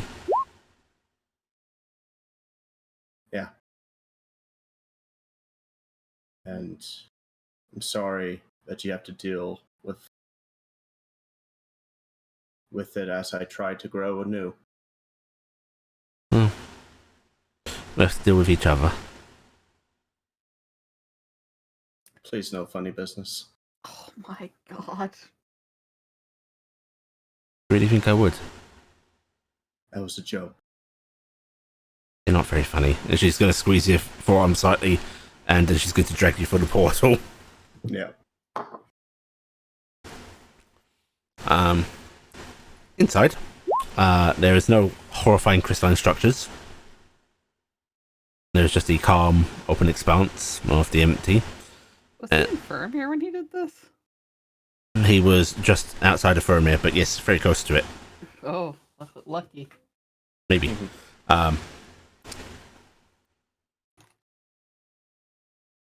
Yeah, just the calm, open expanse of the empty, and it's stepping on the sort of liquid surface that, yeah, looking at just how much your sort of shoes sink into that, that's about the measurement of the puzzle. Mm-hmm. At least Havos did one thing right, I guess. Havos? Wow. He bounced me around, threw me back into the puddle. Well, shall we bring a friend to say hello? Yes. Please. She is going to let go of your hand, and she's going to start jumping around, but quite gracefully. It's not quite ballerina-esque, but it is very deliberate, measured leaps. Stomps down into the liquid, creating these rippling patterns that spread and interact. And it is almost like somebody doing arcane runes with water ripples. So then Mira's kidnaps Echo. The more movements you make, the more reaction there is. Mm-hmm. They like shapes, they like intersections, and you get many, many intersections with this. That makes sense. And she settled down, just standing still, watching these ripples interact and then dissipate. Well, it might take a little bit. Would it help if I start jumping too? Might confuse it a bit, but no. Yeah, you're probably right. It's the spirit. You're probably right. Try drawing your little pattern as I talk to you. He will squat down, put his middle finger, and start tapping. Okay. You do that for about 5 minutes, and she gives you the occasional pointer of like, bring that one in a little bit closer. Right. Before right where you're tapping, you've seen the Azov emerge up out of the liquid of the empty before. Only this is right in front of you. There's the eyes and maw, and it almost sort of shoves you as it emerges. Very quickly take a step backwards. And there are a multitude of eyes just staring at you, Corvus, reflecting, well, much in the way you never got to see your own eyes reflect.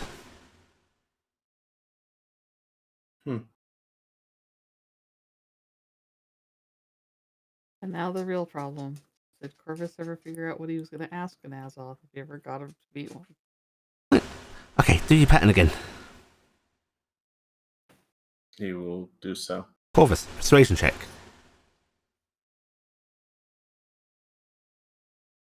Sheet, why did you close? Okay.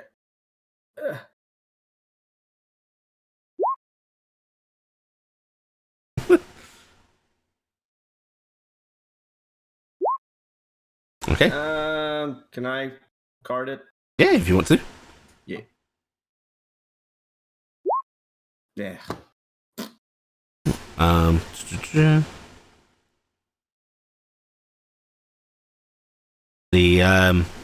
The Azov doesn't like change the way it's looking, because it's got enough eyes to be seeing in many directions. It can see you with its current posture. It can see what the pattern's doing.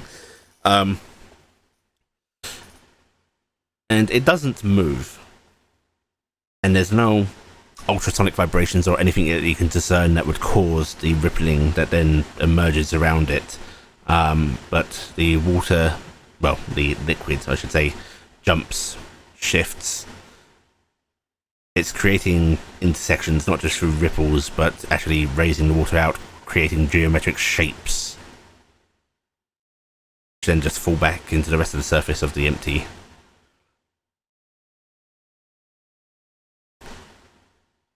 It says that you're alike but not alike the one it chased.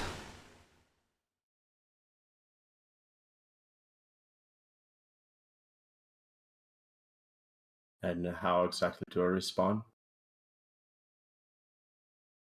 She waves her hand. What do you want to say?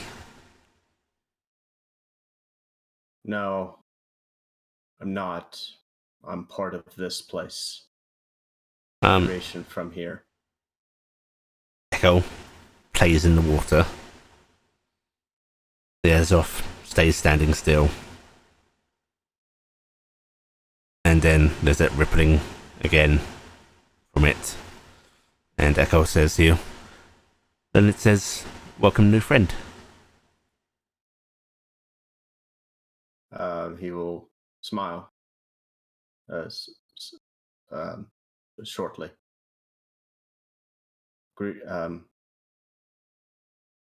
He will bend down and do the tapping that he knows, basically just saying, like, hello, greetings.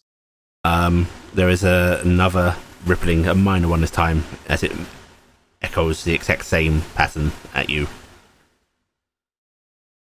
And then there is a greater rumbling, splashing of liquid, and Echo translates. It asks if you wish to hear stories and tales, and it asks if it may impart them to you. It means, she taps her mind. That is, yes, that's the reason I want to make contact with you, to learn from you, and to give you something in return. I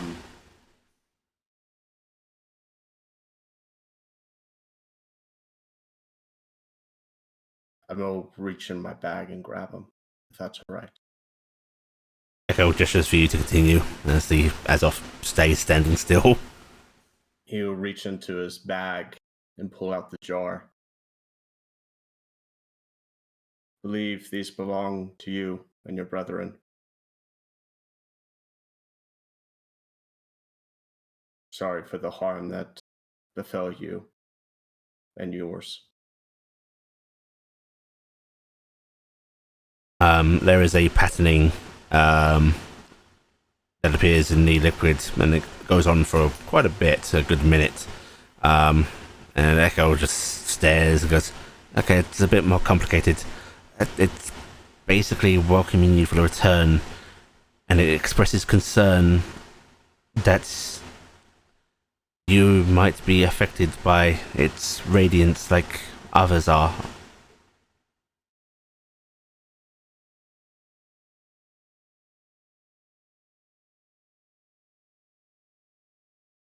The knowledge that it will impart. It's how it wishes to communicate with you. But the people of this world tend to fall ill from light.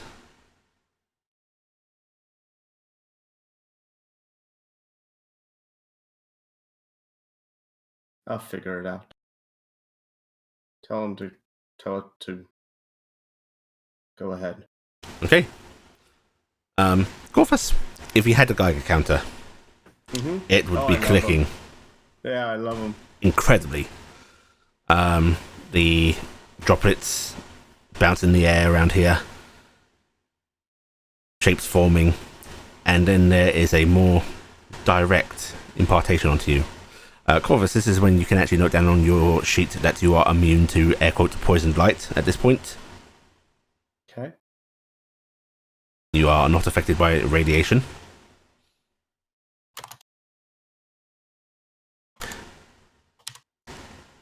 And somehow, it uses this to impart knowledge to you.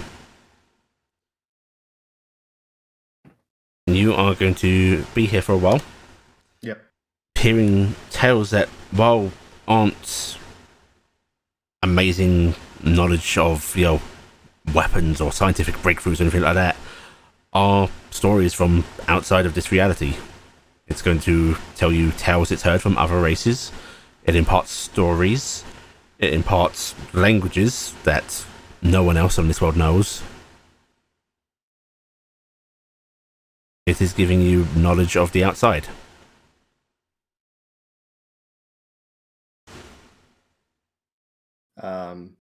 Through the visage of it, he will be smiling appreciatively. Okay, right. That's where we're going to leave you. To the council chambers of the gods. Well, not the council chambers you all arrived in before. This seems to be a minor room, seated just for the number that are here. They're gods. They can conjure these up at a fucking whim. Are sitting the rest of the gods. Hevos follows you in. You see there is there's Mairi. There's Imor. Gibson is looking absolutely abashed because she was really trying to get us to grab all of them, but now it's like, oh, the three of them think they weren't the first ones picked for dodgeball now. And they just seem to be staring at you. Hevos closes the door behind him. And Mairi just sighs like a disappointed mother. Imor, So for like his Mairi? part, is looking slightly bemused. Actually, was trying to figure out a good place to take my Yuri anyway. This is... Imor just sort of raises a hand at you and goes, "Sister." What? That's what I should call you now. Seems to be the folk.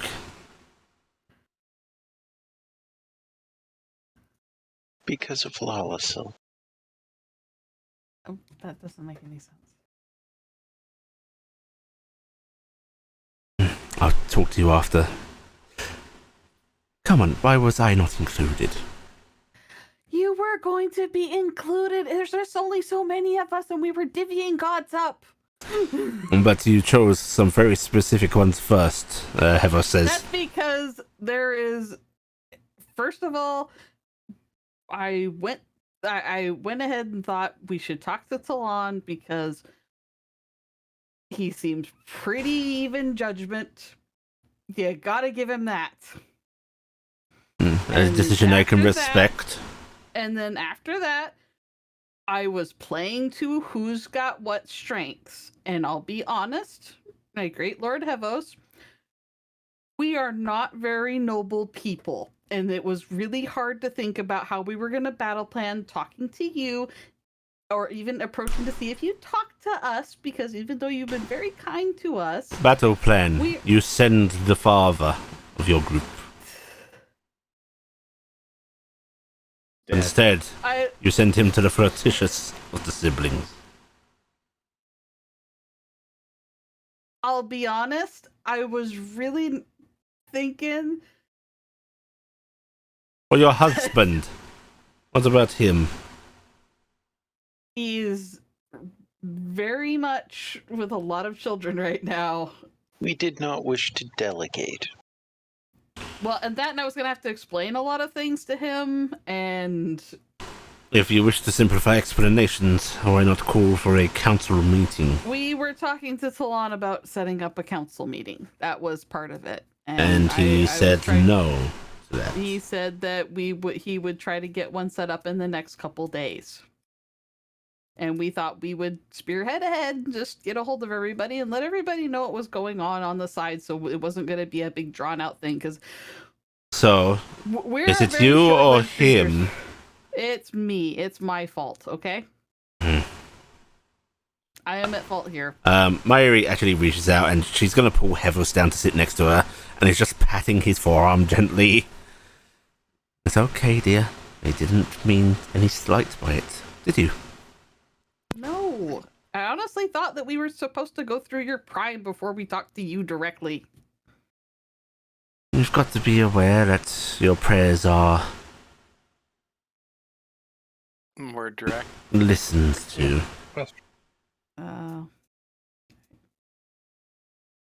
Well, it was not intended as a slight. It was intended to. We were trying to go through because we were trying to talk to the. I'll be honest. We were prioritizing certain people that had voted a certain way, because we have an idea of how to save Morgani. She actually looks over at Imor and just leans over and just goes, "Calm him down, will you?" And then pats Heathers a bit before she stands up and comes up closer to you all. And you do see Imor scoot aside a little bit to get closer to Heathers, and just starts chatting to him softly. And Mayuri says, "You can save our sister." There is a suggestion of how we could do it, and we wanted This to... is different from the imprisonment you suggested. Yes. It would be a bit more complicated.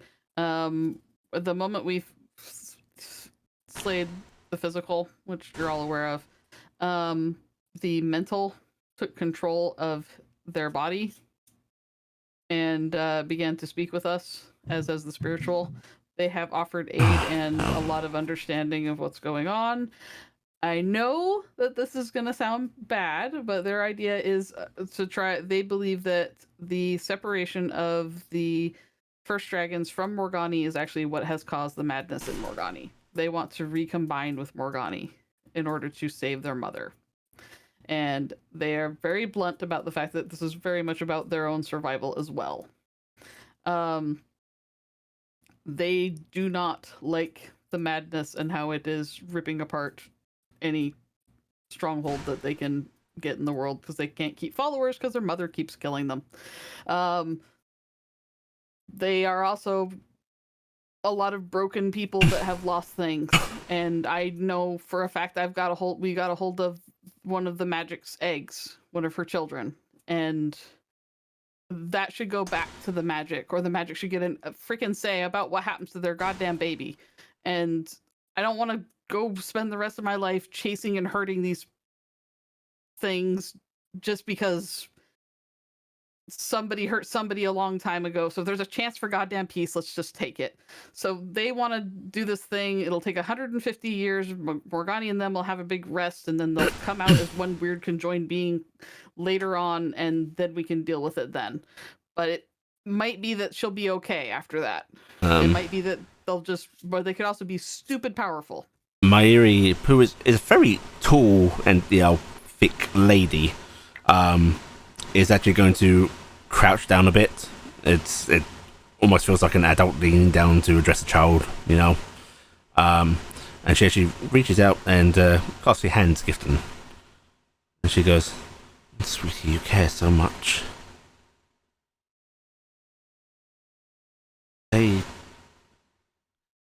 Are they unanimous in this ploy of theirs?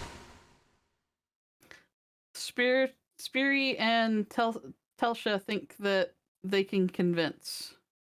They think that they can try to bring them all together to work, because it would be better if all of the first dragons that are still alive agree to it, because otherwise it won't work really well.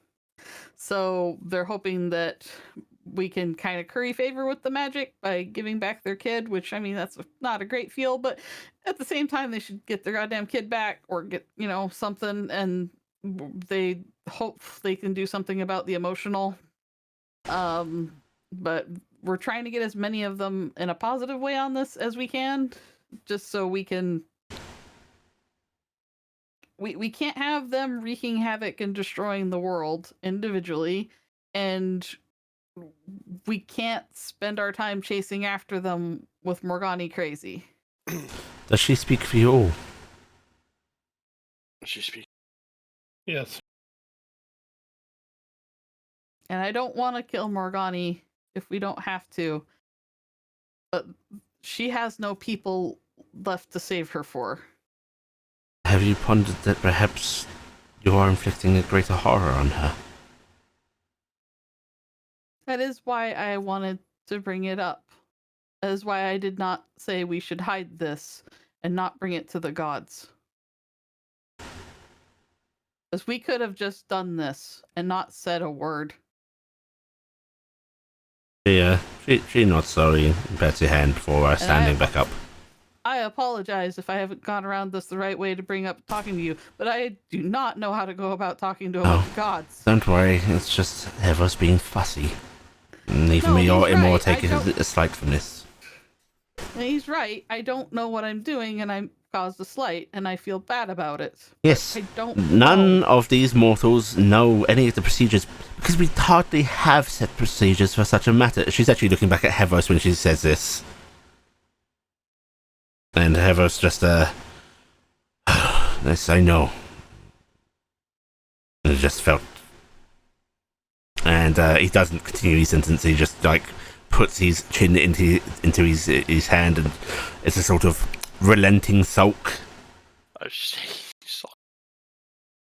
He feels put off, and that is okay.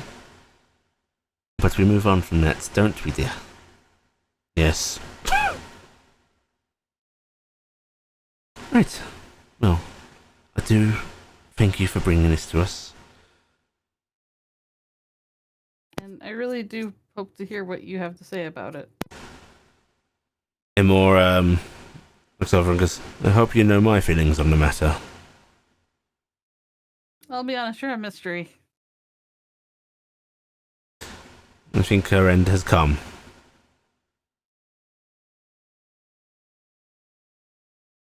Hevos actually gives him a severe look when he says that, looking all the more put off. Myri scowls. That morbid thing to say, brother. And Imor just shrugs slightly.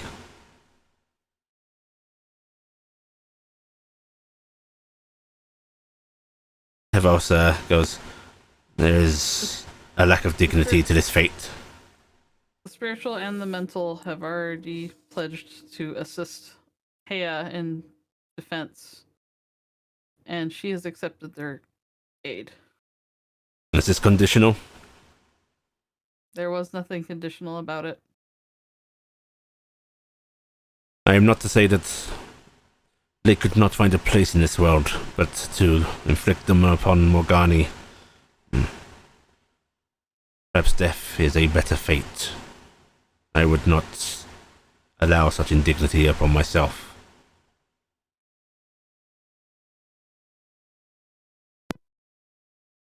She loved her children. And they are truly part of her missing. Myri looks at you when you both mention her children and glances back briefly at the other two, going, how many in agreement do you have so far? I don't know. I think. They've not had I'll be honest. We haven't had a moment to talk amongst ourselves. Yeah, you can all sort of look at each other at that. Tamari is not in. She only wants her it turned if it is Morgani in control. Hey, Ed said that she would support us no matter our decision. Ellen said he'd support whatever Ellen and or Hea and I agreed to. I'm sure you can understand that Miris would not give a straight answer. Of course not. I am so sorry I sent you to Beerus. I am so sorry. It was an intriguing moment. Orlan, what does he say? Mostly, you want to fight? He was in And he favor. burns floors. Yeah. I believe he agreed, Yeah. actually. Yeah, Grandpa kind of sounded like he And was agreeing. Lalasil's representative? She's the most indecisive of the bunch. We're not sure where she's going. She raises an eyebrow at you. I just gotta look. I don't know what's going on. What do you say, my dear? Look at Carrick. You think it's worth the shot? They seem honest and trustworthy so far. Will happen. I'm not sure. As Carrick, you all said, no idea what. if in 150 years this goes wrong, I would be one of the few around. you will be one of the few of us still around to deal with it. Yes. And I bring that on to myself. Do you want to put your children in that position? Havos actually sort of raises his voice a bit towards you, Carrick. I believe at that point I probably will still be partially in my prime enough to assist with that. Well, you understand that dragonkind, if they have machinations, this gestalt form, dragonkind will likely be involved in them, which puts you and your kin. Yes, and unfortunately my line has previously cut the ties with Morgani before, so I do not know how or what that with whatever this Tiamat form becomes either is part of the problem. I'm sure in 150 years you will not be the only one left. So, I would That like to leave is- the legacy to my children that I tried to be kind. Lalasil's representative says yes. Yes. So, if Miris and Tamari disagree and go against you, that is 5 for, 5 against. She looks over at Havos and Imor just to get assurance that, yeah, that's their position.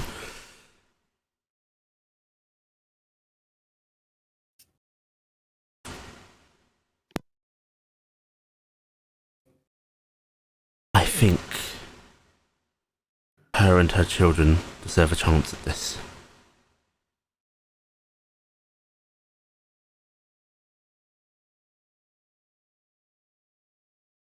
Oh, that's 6 yays.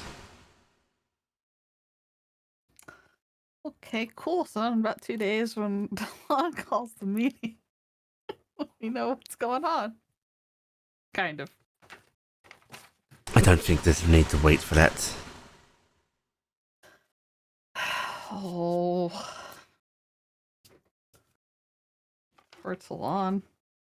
Yes, it's a little out of order. I'm sure that both he and Havos aren't particularly happy about it, but she smiles a bit. So, since we did it bad, what would we have done? I'm not sure. Like I said, there is no set procedure for this. It's what makes it so funny, them getting fussy. Because it made sense to go to Talon because we figured he was the one who calls the meetings. Like I said, I thought that was a fine, fair move for you to make. If you would like, we could write something down for the future. For the next generation to know.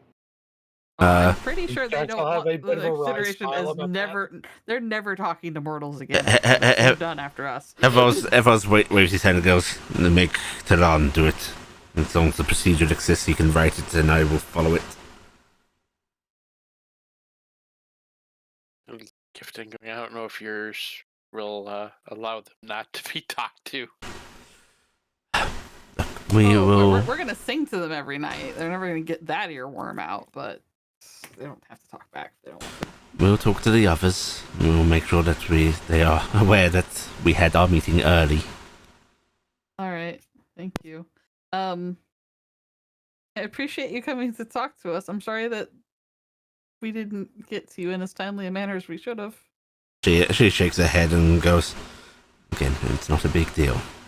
Even though he'll make it seem like it is. 30 minutes. Well, I mean, if it... It's not a big deal. This has been an honor. It's been very nice to get to talk to you all. It was nice to get to talk to you as well, Great Mayuri. Oh. I've long been an admirer. It's just my Eerie, or mother, if that's your kind of pleasure. Mommy, got it. Mama. On the plus side, I didn't have to make a wall of force like I did with Orlan. Yeah, we don't have to worry about that. Speaking of which, how are you feeling? She's looking at Gifton as I mentioned mother. Everybody knows. Nod. I'm quite certain. Could you give him a check? Of course. Would that be rude to ask? Not rude at all. Because you and Hay are kind of like the experts. You mean I'm kind of like the expert? I don't know. Hay did a great job with my first pregnancy. Yes, but she... You know, I still must talk to her about her excessiveness. The apple does not land far from the tree. I am very sorry for my daughter's blessing. Enthusiasm. What? I have 12 Exuberance? wonderful little drops of sunshine. Yes, and I am sure that you love them all fairly dearly. But you have to admit it was a lot, yes. Next time you plan to have some children. Brownies develop. I do, yes. Yeah. Perhaps Yeah. next time you plan to have some children, you talk to me instead. I would not dare make the daughter jealous. Maybe we'll have a joint meeting and I can We can, yes. rein maybe. her in a little bit. Yeah. Still, let's see. Alright. Yes, they're absolutely fine. Shining brightly. What was it like when you were... Oh, and we made hair. Yeah. Not at all like a mortal pregnancy. In fact, it was more of a conceptual thing. Oh. Poof, there's hair. Not quite so crude. Wait, Corvus isn't there. Yeah. Yours, though? Oh, might be a little longer than you're used to, dear. What? I know they've been a little slow, but, you know. Good year, maybe two. Oh, What? Don't worry, though, you're not going to that much. You might get some showing, because, well, there is some reflection on the physical plane, but it is mostly a spiritual energy. gift bloated. 2 years? Spiritually one. bloated. It's hard to tell. And they'll grow faster the less you expend yourself, and, well, I'm sure that taking aspects of things Lala Sil would have enjoyed, they will help them flourish as well. Music will likely speed things along. I've been told to spend as much time with family as possible. Yes. Well, thank you so much. And more, we're gonna have a talk. Imora sort of stands up immediately and goes, certainly. Okay, well, my protection on you. And she's sort of touching your stomach again before she stands up and goes back over to Hevos. Unfortunately, it also blesses you, and you will now have 16 godling children. Oh my god. No, she's not here. It's okay. Yeah, I'm only 3 now. No. It's fine, Hayes is still around. Now, that's all.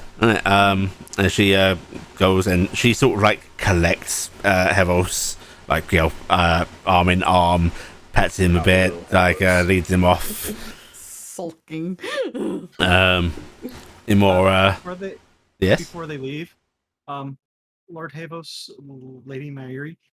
Since everyone else has, you are welcome to visit the library at any time of your choosing. Thank We you, would dear, love to have Mairi you. says, and says, perhaps. I Please know I have a wanted force to there. include these since everyone else has part.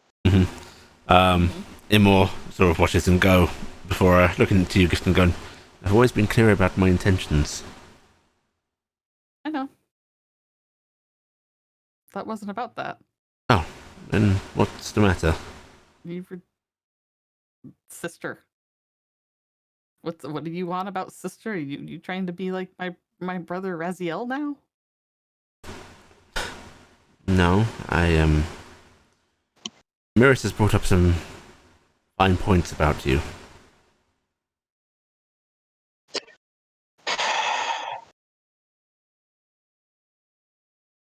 It is a disservice to treat you as if you are not direct family.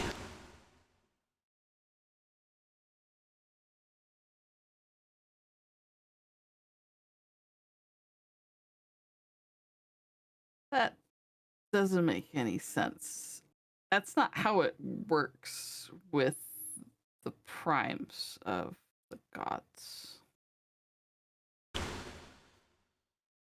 You Or is it are... because I'm a surrogate? Is it because I'm the surrogate? You are many things, Gifton. Judging by your reaction, I assume you know some as well, he says, looking at you, Tilde. It was a matter of conversation with Miris. His eyes actually narrow a little bit and again, perhaps Miris is trying to sow some discord with this subject matter and I shouldn't have brought it up. Almost definitely. I apologise, The Gifton. former, not the latter.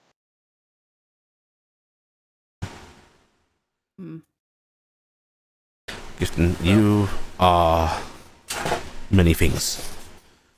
You are a descendant of angelic kind. You are a carrier of Lalasil's left behind spark reborn. And you are... You understand what a reincarnation is, yes? Yeah, it happens in the Feywild all the time. Well, they're more of a rebirth, but yes, in a way that is also reincarnation. But in the mortal plane of things. If a mortal wishes to descend from the heavens and not be locked out as such, they can be reborn. Huh. Oh, I thought they just went to hell. No, you should talk to the druids of Ilan. They're very well versed in the subject. I Still, don't get to do a lot of religious talking on a normal basis. well, then harass my They brother. are- I'm sure he would Yeah. enjoy it. Oh yeah, I'm sure you would. We're going to Yenis Aflac, so that's Still. gonna be a thing. So You have direct relation through bloodlines is the wrong word with divine essence, but you understand what I mean when I say that to angelic kind, yes? yeah, that's still weird because it's hard wrapping my brain around the fact that the Fae are angelic kind and all that. But I Yes. get it. And do you also understand that a reincarnated being need not have such relations to their previous self? Oh, kind of like the Warforge. I suppose so in a sense, but their souls have not undergone anything. They've still them beyond the scouring. I suppose in a way, yes, it's quite similar. Okay, so the soul changes when it doesn't go to a heaven. Yes, basically. It starts anew, but there's parts of everybody that they stick through. Huh. Lala Kinda neat. still didn't go to a heaven.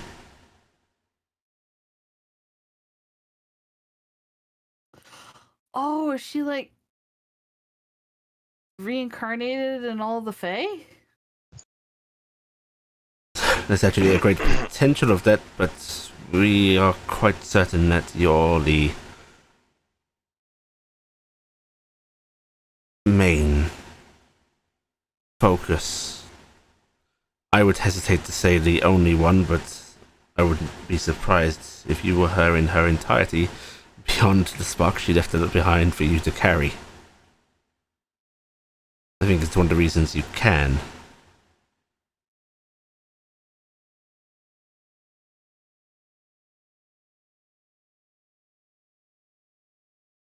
Oh, You are not Lolasil. You are Gifton. But you are her reincarnation.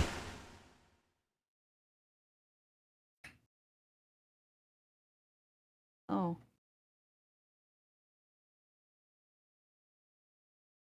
That disappoints you. Yeah. Uh,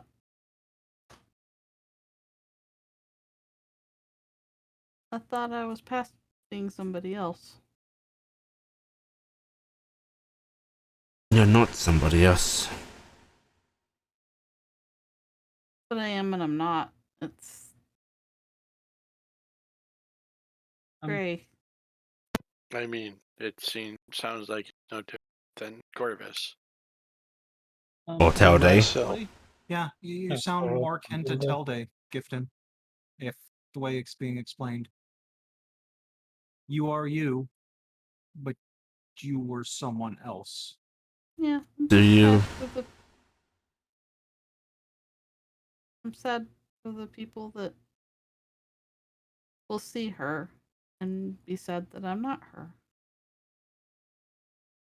Do you know how happy it makes me to know that she didn't just cease? I am not sad to see you. That makes me glad. I'm gonna give him more a hug. He hugs you back and goes, Also, you need to go see your goddamn daughter. I'm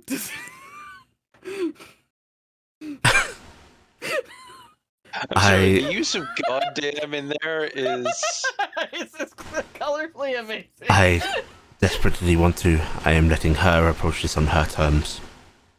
Mm-hmm. I will. She knows. And the moment she wants me there, I am there. Okay. She's really scared about her mom. I will. Her mother is.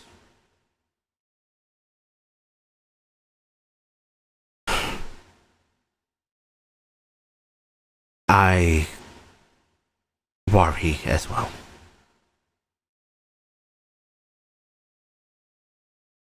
Which I know is hypocritical of me, considering what we have done through each cycle, but Have you considered telling your siblings about your daughter?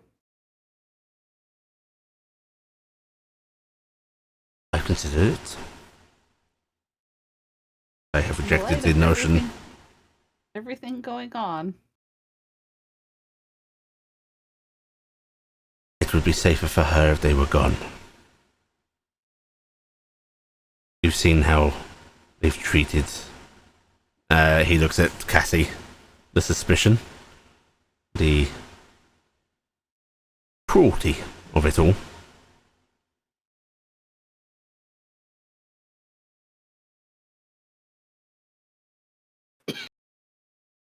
Seems as they're trying to be better.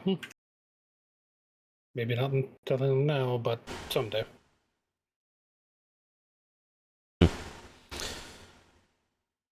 We will see. Considering someone seems to be very against our plans, and he's going to look at you, Gifton, with a mix of fondness and annoyance.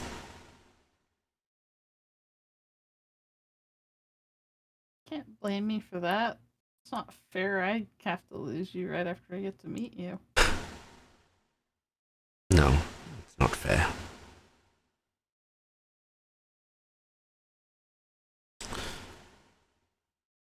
Besides, If I didn't put up a proper fight, it wouldn't look right.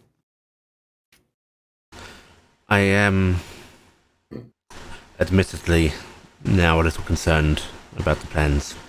Mirrors is part in them for all the revelations we've had. Also, how he figured out you. Why he chose to share that. It's... It does sound like he's the one that's dependent most paying attention to what is going on around him. Just know that I'm not blindly following him, please. I might want the death of us all, but I'm not as gun-ho about it as my brother, as Ilan is. If Morgani died, what would happen to all the creatures of magic? What would happen to the people of Faramir? They would cease.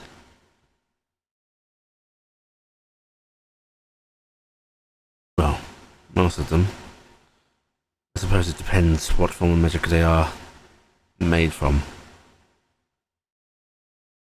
Those that have touched into the Feywild, Ilan's druidics. Even it feels weird to suggest that there might be some, but any undead that are formed through Define Act, and he says this with a knowing look, then they should be fine. But the rest, those that have arcanely animated themselves, they would end. I cannot be certain about what would happen to you. He looks at you, Tilde. At this point, I think that you are a self-sufficient being, but I cannot be certain.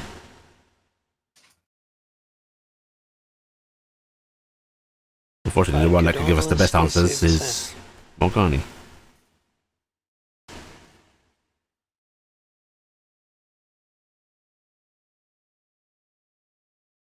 And there is no way to speak with her. I don't think As in anybody. our current state, that would be an unabashedly bad idea. I don't think anybody in their right mind is up for praying to Morgani right now. Which is why I continue to be concerned about her power levels. Sir, the term seems wrong. Power levels.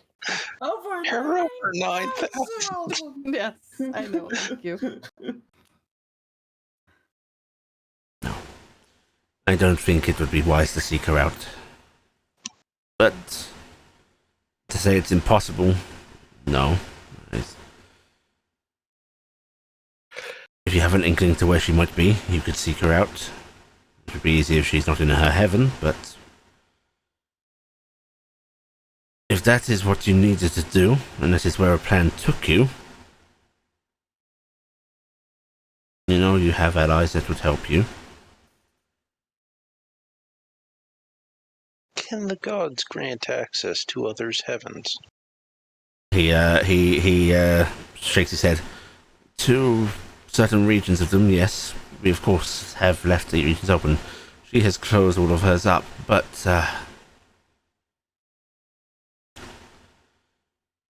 well, There are back doors in the heavens. of course there are. Angels would be one. Especially mine.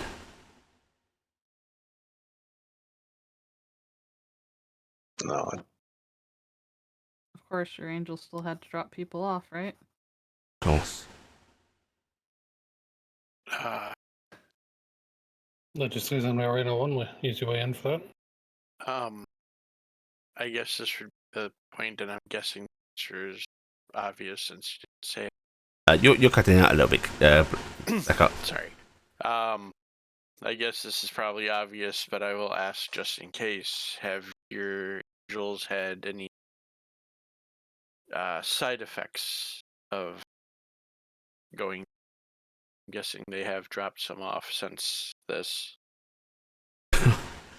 My angels have done no such thing with her kind. We have not been taking souls to her heaven. They have been pulled In ways I don't understand.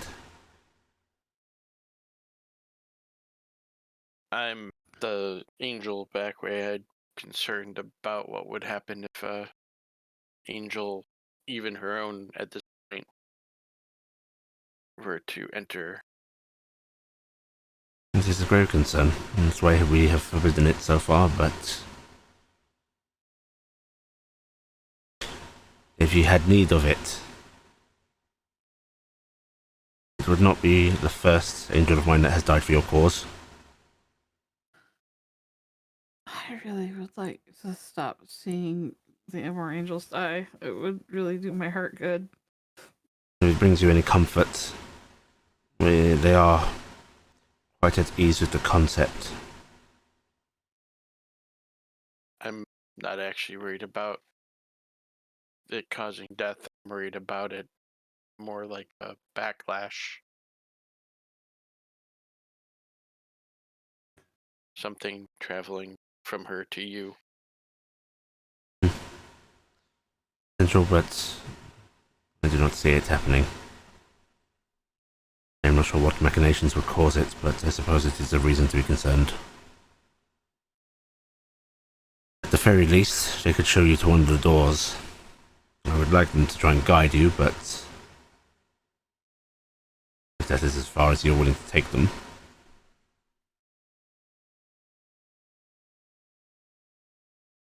That might be a good consideration, because at the very least we might still need to anchor the heaven. It kind of sounded like that, if I remember correctly from the discussion, would definitely, while TM was forming, just help support it. The dreamer had directed us on a path that we are currently not on. Do you think perhaps that shows that this might be the wrong path? I don't know. They show that there are multiple ways to. Its path leads to her death? He had said that if we were to save Morgani from the madness, we would need to kill the mental and use that to make something in Faramir to stabilize Morgani's sanity. I'm looking for Shaxon character. Like, am I remembering this right? Pretty much would be making a Phylactery. phylactery for the soul to transfer and then transfer into her. Restore her mind. Mm-hmm. So her going in of her own volition might, on some level, have the same effect. Mm-hmm. Also show that there's additional paths that could end with Morgani being restored in some way, but May I ask, is this the result of asking for the best path? Or what, No. what was the answer given for? It was in Can do what we did, of wasn't it? how to save Morgani. No, I would posit that by creating this new being, you are not saving her. Maybe. That would be the technicality. So it's not Morgani anymore. It's the same. On a That's- different level, is the same classification as calling Eula Sol or calling Telde the being he was. that is why Tamari disagreed with it. Mm-hmm. Miras did not seem to have the same issue. Sorry, that entire sentence completely went away on me as I Words that Words. yeah, work like I had together. a sentence and then it kind of went no. Did you have a nice talk with good old Miras? Yes, he was quite talkative. Oh, The pauldrons were quite gaudy, however. he was. What? Oh, did he do the old mirror act on you? Nod. Overblown. Shrug.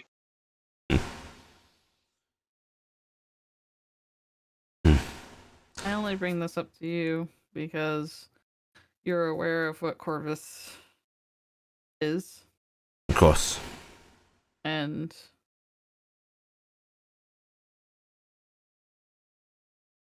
I want to trust that the Dreamer has the best intentions for all of us,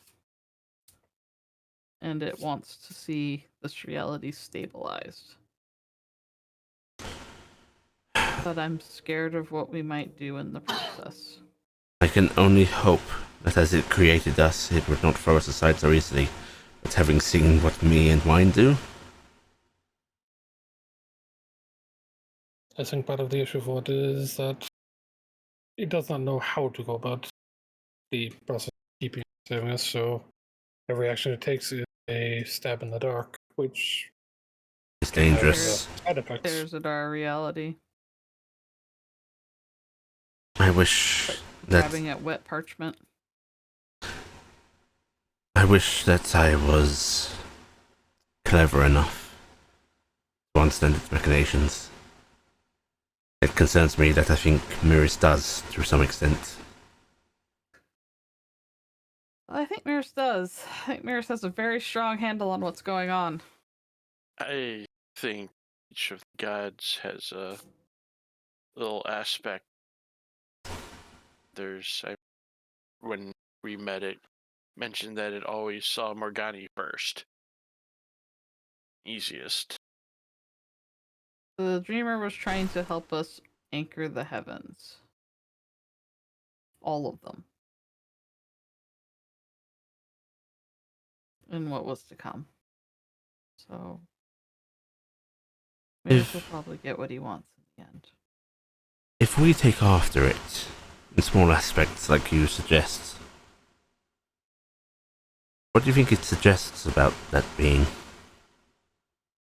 That they're complicated. Everyone's good and everyone's bad. Everyone has their stupid moments and they're brilliant. It's The just vices. little nuggets of what somebody is in a passing moment. It could be anything. I wouldn't read into it too hard. I don't think we can judge who they are by what little we see. We all judge others, whether it's accurate or not. But I would like to ask something, and I ask that you answer honestly, with the knowledge that I would hold no ill. In the simplest of terms, taking all of our acts in, are we good creatures or are we bad creatures? Do we benefit existence or do we detract from it? You mean the gods? Yes.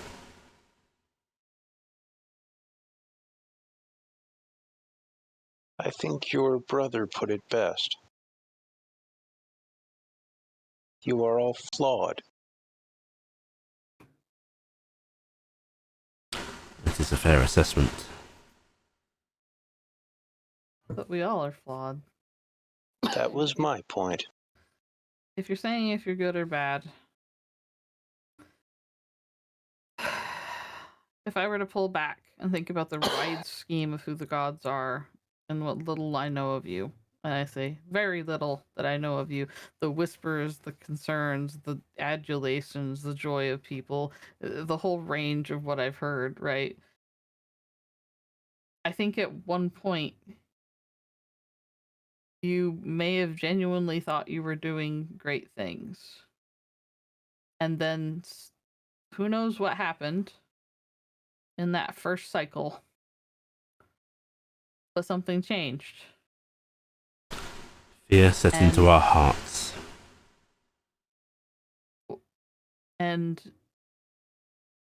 I think that you aren't bad people, but you're scared. You're doing what scared people do. They make terrible decisions. Do you think perhaps the dreamer might be similarly scared? think he's having a nightmare.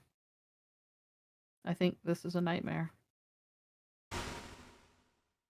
He doesn't want it to go away because there are good things in it, things he loves, things he cares about. But he's in a dream he cannot wake from. Because he won't let himself lose the things that he loves in it. He's stressed himself out. Or herself, I don't know. But they've fallen into this pit of worry and fear, I think, about what will happen when they wake. Then, And that might be bleeding into everything else. then perhaps, as you are, as perhaps we are, and perhaps it too is a good but flawed being, and you should consider its suffice under that fact. Mm-hmm. Because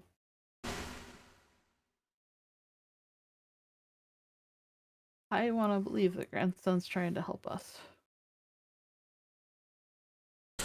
You know, if we're going to persist in all of this, I think I really must insist that we start straightening out our familial terms. I'm sorry. He showed up and he said that he was using the body of my grandson. Yes, when she says grandson, she actually means actual blood descent. Yeah. Let's see. Have we considered that he might have meant Lalasil? I don't know. Now you've hurt me in a brain way that I don't know. Imor is actually similarly frowning at that. I don't know I anymore. choose to not believe that. All right. Anyway, Roll to Imor, disbelieve. I appreciate your time, but we probably shouldn't continue this line of conversation in this hall. I'm sure Miris is running around here somewhere spying on everything anyway. Frankly, To be honest, it would matter He's where probably he the was chair for that over one. there. let him listen if he wants. Just randomly wave. I mean, I'm literally taking his prime angel with me everywhere I go. He has a front row seat. Lucifer? Yeah. Why are you... I mean, he was in the battle with us. Yeah. Are you continuing to move about with him? Huh? Is he still part of your grouping? Yeah. I mean, obviously not here with Lucy's us a right now. great person. I like Lucy. Lucifer is a very loyal son. Nothing wrong with that. I apologize. I do have an unrelated question. Of course. You know many secrets, correct? Not as many as some do, but I am privy. Any idea why Miris might imply Hea is his child? Probably to have a laugh about it.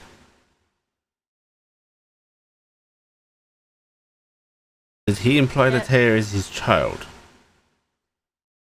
Not in direct conversation, but at one moment he did discuss about loving all of his children. Then, when asked about it, he referenced one who would be Hea. You know, if Hevos heard that, if my Eerie heard that, I'd be hell to pay. I'll have to inform them. I will be honest, I was partially thinking, I wonder what happened if Havos heard this. Oh. I almost stopped myself. I had to stop myself there. I was like, do you want the world to end? And I went, oh, right. That's right. You do want the gods to The world ending now. But us? Yes. Which one of these seats is his? What, Miris's? Yeah. Does he have a seat? He looks at the free seats because this is a sort of conjured chamber for this event. Oh, I thought this was the proper room. No. Never mind. Ah, No. I thought we were back in the meeting room again, and I was like, oh. No, where all the chairs are actually. You gotta put a Gosh. thumbtack on his chair. No, they're all sitting upside down on a table. I think I leave a thumbtack on his chair. No, you leave sex. Well then, now that you have sated Heros' ego, Really was gonna get a hold of you guys. We were just starting to talk about it. Even if Precisely you- why we came. even if you had not gotten a hold of us, I would expect you had good reasons to. I am part of the opposition after all. I still would have gotten a hold Imagine of this if you. that has ever 'Cause stopped you I from talking to respect people. you, sir.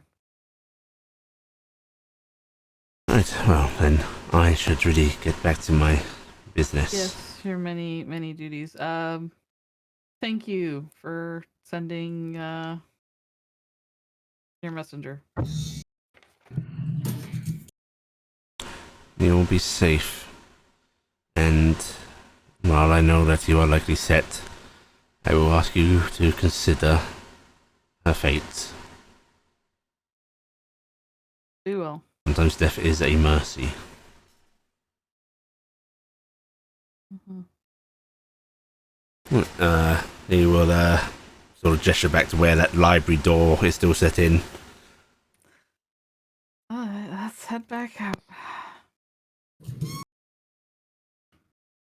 Uh, I'll have to tithe at a freaking like Hevo's church like every day for the next 3 years. Okay, you'll step back into the library. The door closing behind you. Do you reopen the door? Yeah, I do. Yeah, it just leads back into the rest of Cass's library. oh no, So it neat. appears to be some scorch marks over here as well. That's so neat. Cassie, look, it goes back into the regular room again now. That's fine. That's fine. Alright. Well, I'm gonna go off and be with my family and have a lovely time. Shaxon, you're welcome to use the door at my house to go back to Faramir if you wish. Anybody's welcome to come use the door, that's fine. But I think I am going to have a well-deserved amount of time with my family, trying to not think about all the world-ending stuff for a moment. And I'm gonna pull out that Mirror's mask that I made, the with the half and half that I did with the with that. I'll put that on and wave at everybody, and I'm heading out. I I think I'm gonna go sleep in my bed tonight. think Gift's idea is a wonderful idea. I am also going home. I'm going to go figure out how to remove those pylons. Jax is just going to call me, walk off. If you need any of my assistance checks, get a hold.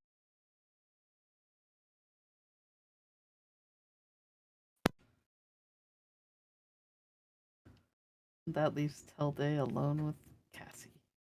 Eyebrow waggle. Quick, scorch the ground. Fire your rocket boosters. No, you see, I just see him like you know where you rub your feet on the carpet and try to shock someone. I see him doing that, but just like leaving Wait, scorch I marks. just and realized friction. we already said we were gonna take full responsibility for Cassie's mom. You know what we haven't seen yet? That's his mum. Cassie's Yeah. mom. That's his Uh-huh. mom. Let's go. Got it going on. Just remember, it's Cassie's mother, brother. Mother, brother. Cassie's mom's gonna come in and actually make lightning across that floor again. You did. Not our fault. Not our fault.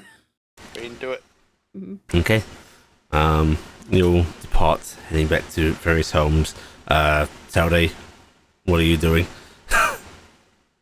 I'm gonna stand there awkwardly. Cassie, Saude won't leave. Zelda, He's- we need to he's- close the library He's doing this. Why watching would you thing. close your library? because you're still here. No, why would you close it? Because there's no one here. I'm here.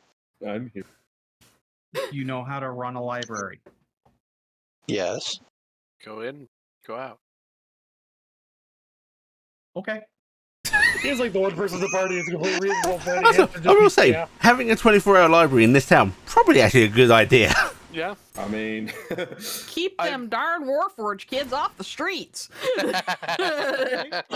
Cass is actually going to reach behind the counter, search for the junk drawer, happen to pull out a key, go for looking for the till, pull out a couple silver, hands Kilde a key. You can use this if you're in town. Till, wanna you got a open the library. lockbox if you're keeping coinage. You guys aren't advanced to tills yet. Well, then she'll get into the lockbox, put in a little note that she paid someone out for night services. Hand Sweet, I got a job. She'll hand him a key and go, if you want to open the library at night, feel free to. what? And here's pay for a couple days. Wait, Cass. Who are you writing the note to? You manage the library. Oh, she's got workers. I have employees. Doesn't want her manager firing somebody because they stole from the till. Frankly, I am astounded that it is not open at all hours, given Well- the population of this community. Yeah. I probably should have brought in a Warforged. Unfortunately, I wasn't thinking about that. I honestly would have thought that they would have fallen into a normal routine of being active when the non-Warforged were tended to be asleep. But that is when we can get up to fun. Wink. Yeah, I'm really. One eye dims. One light Yeah, no, dims. that's exactly what I saw in my eye. Was just that one eye dim. Yeah. No, the should've thing thought is about too. that. He also said that probably. But- Wink. If you know any Warforged in town who want to be a librarian, send them my way, and I will interview them about it. Unless you want to be the librarian. I am not sure that I need another job. I am still a member of the military, probably. Yeah, but part time. Probably. Probably. Only half. Probably. Gifton hasn't paid me. But if you're going to be here and you're going to keep the library open, key, payment. Have a good night. I'm worn out. I almost got my head knocked off. And you died. Are you going to be all right? Oh yeah, I'm going home and going to bed. I can actually say I'm going to bed in my home for the first time in a very long time. I don't think I've actually slept in my bed since I got back. Probably. Well, I am sure was. it is a very nice bed. Enjoy it. I mean, It actually, was. technically, you did, because after you got rezzed, you went and stayed in your house for the night. 'Cause remember, you spent a night working on Yeah. Echo's body. I was thinking, yeah, she probably hasn't slept much in her bed at all. Yeah, Kind of No. full stop on that one. yeah. She sleeps on her bench. Yep. So. Okay. Well, also if you Cass need is me, prepping I for will the- be here. When the daytime guys get here, just let them know that you're here with my permission. I They'll will tell them understand. I broke in. That's on you if you do that. I And will I won't- explain that I am the reason for that scorch mark.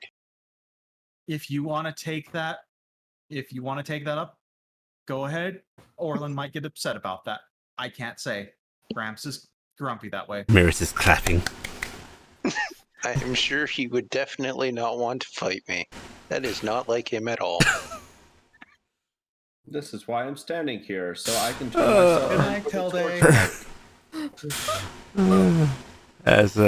As Cassie heads to her bed, and Tilde, I assume you're going to go into sentry mode here. guarding the scorch mark. Well, I'll get behind the table or desk. Are you sure And you then don't want to stand loom ominously behind a shelf with like just one book removed? No, he's just staring between that small gap between the shelf above and the book top. And then Honestly, I in front did of his orange is consider. over the top of the fucking shelf. I did consider setting up in a way that looks like I'm just a statue. You've got to order in suits of armor just so that you can replace one every now and then. Okay. Yeah, as everybody. I'm sure by now they're used to Warforged shenanigans. as everybody heads home, Gifton, Yeah. you're walking back towards the sort of outskirts where your house is. Mm-hmm. And Dingus is meeping at you merrily, like going home, going home, going home, going Yeah, home. this is gonna be so great. Gonna Dazzle, have so much fun dazzle, with this. Yeah, dazzle. all baby dazzles. And as you're doing that, you hear a little whistle, a pursed lips trying to catch your attention. Huh? Turning in the direction of the whistle, sitting on a bit of fencing, is you. Only a warped version of you. This Gifton has rather short cut hair, but it's like fluffed up. It's all sort of scruffy. She's wearing black leathers, a sort of vest that has her arms exposed. She's got like a little bit of like wristbands with like little spikes on them. And there's even a little sort of dingus that is in very similar darkened attire, like his saddle is dark. It looks like he might even have a bit of eyeliner. And you lean forward a bit and go, "Hey, little sister, what have you done?" Hey, little sister, you're not the only Really? one. You're really starting to mess up the plan. Oh, I am. How terrible. Can we have a little talk? I only do little talks. Oh, you should leave the jokes to Toady. He's a master at them. All right, fine. Then riddles. Hmm. What has a thumb and 4 fingers, but not a hand? Ooh. This could be the part where I say you and I do some of that godly stuff that makes your hand vanish. Oh. Fine. The answer is him if he's not fucking careful. All right, so what do you want to go talk about? Are we going to go gallivant in the woods? Prance on a pond? Oh, it's quiet enough here. I like the look. I might steal that. I think it's a very fine one, and they sort of grasp their little leather jacket, tug on it a bit. Yeah, it's nice. Let's take the mask off. Oh, I liked that bit. I do appreciate that. All right. So, what did you want to talk about? You really need to stop trying to save Morgani. I don't save Morgani for how many people die. What if I was to offer you the key to stopping that? Magic safe. Trying to beat me, aren't you? Of course. But, what did Raziel say? I won't lie to you. No, he said I will never lie to you, but I can't be that honest. Mm-hmm. I don't expect you to be. So you're saying there is a way? Of course. Because I've noticed no one else has said anything about that. Mr. Father of Hea now? Misunderstanding. I was trying to draw some comparisons, but I do quite like the misunderstanding. It's funny. Yeah, that's gonna be a fun time for you. Oh, listen. I always enjoy winding up my siblings. That's gonna be a real good one. So you say there's a way, huh? Yes, of course there is. You needn't create some terrible being of destruction. What would you worry about that for anyway? You're planning on killing everybody else. You won't even be here. I'm planning on leaving you all a world of your own. What you wanted. Gifton's eyes narrow.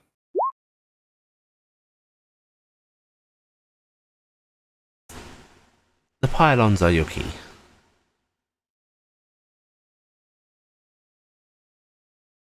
Oh, we'll be looking into them.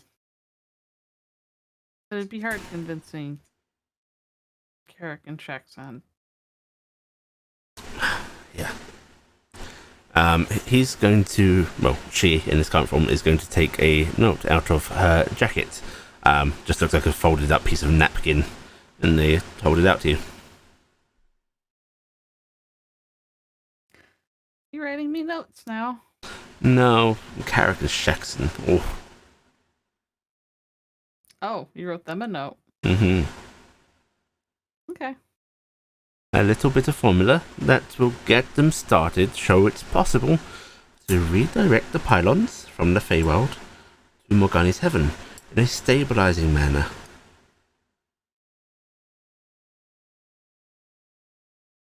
But what would that do to the Fae? It would let it grow and flourish again. It wouldn't interact with it. Oh. Wow. Thank you. You're quite welcome. All that I ask is you consider a little murder in return. Considering the murder, I understand there's big angel rebellion apparently that you're organizing on the side. Me? Oh, he would not organize such a thing. You Now, wouldn't organize.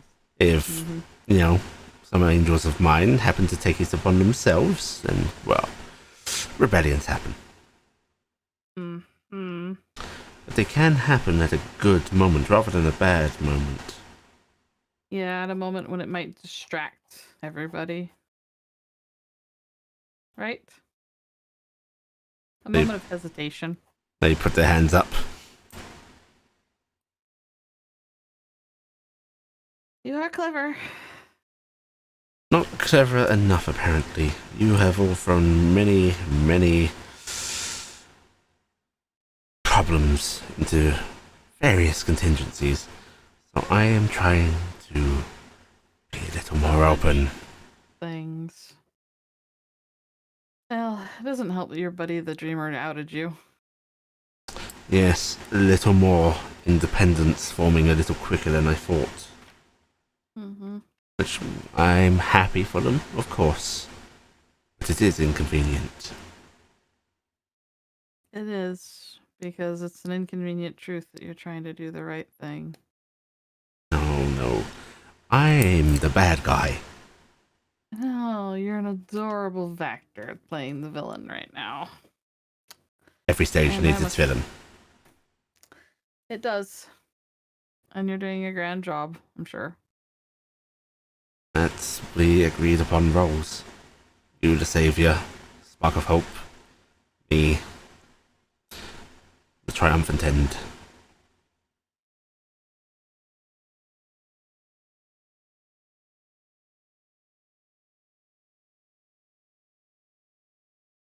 I didn't agree to anything. No, you didn't. But you carry a heritage, an unfair one.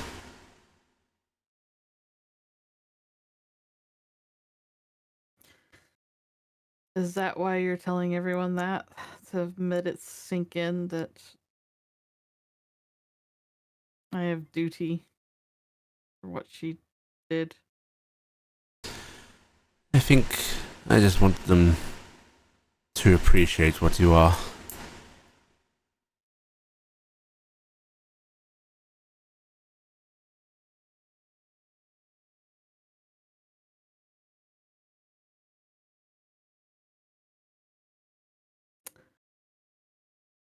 You are the most complicated being that I know. Hmm. Alright, I will take your formula to Shaxan and Carrick, but it's still going to be a hard sell. Do tell them it's not mine now. I wouldn't want them to think there's, well, any trick from me in it. It's something Morgani was working on herself before, well... Oh, one of Morgani's angels gave this to me, clearly. So that makes it not taint... That would actually make it worse. Whatever lie you need to use. I'm not a good liar! No, you're not. I'll just tell Mira said it gave it to me. Still try to That's get them to believable. trust it, though. Yeah. But does it have to be this way? I suppose that's up to you, really. There is no must, there is no certainty. There's only our wills and how it turns out in the end. Hmm. Did you enjoy Tell Day? I did. My favorite jester. I figured you needed somebody other than me or Corvus to talk to. I do appreciate Next it. time it's gonna be Cassie. That'll be a fun one. Yeah. Have you seen you, little sister? I'm gonna try and give myself a hug. They will actually hug you. Dingus is, meanwhile, like, you can feel Dingus's wing claws in your shoulder as he's leaning back as far away from the duplicate you and the duplicate him as he can. Like that. No. No. No. Wide-eyed plate eyes. Goodbye, brother. And the other one's leaning into him, isn't it? Glary, excited eyes. Mira steps back from you and then suddenly puts one hand up in the air, clenches their fist and goes, "Gifton, away!" There's a big wing flare out, a shining light, and they're gone. That's not fair. I can't do that. Have you tried? Yes, I have tried. Miris is totally mimicking things that they've seen.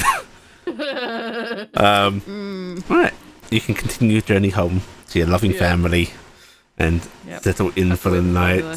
Finally have a moment with my family. And that is where we will end this week's session.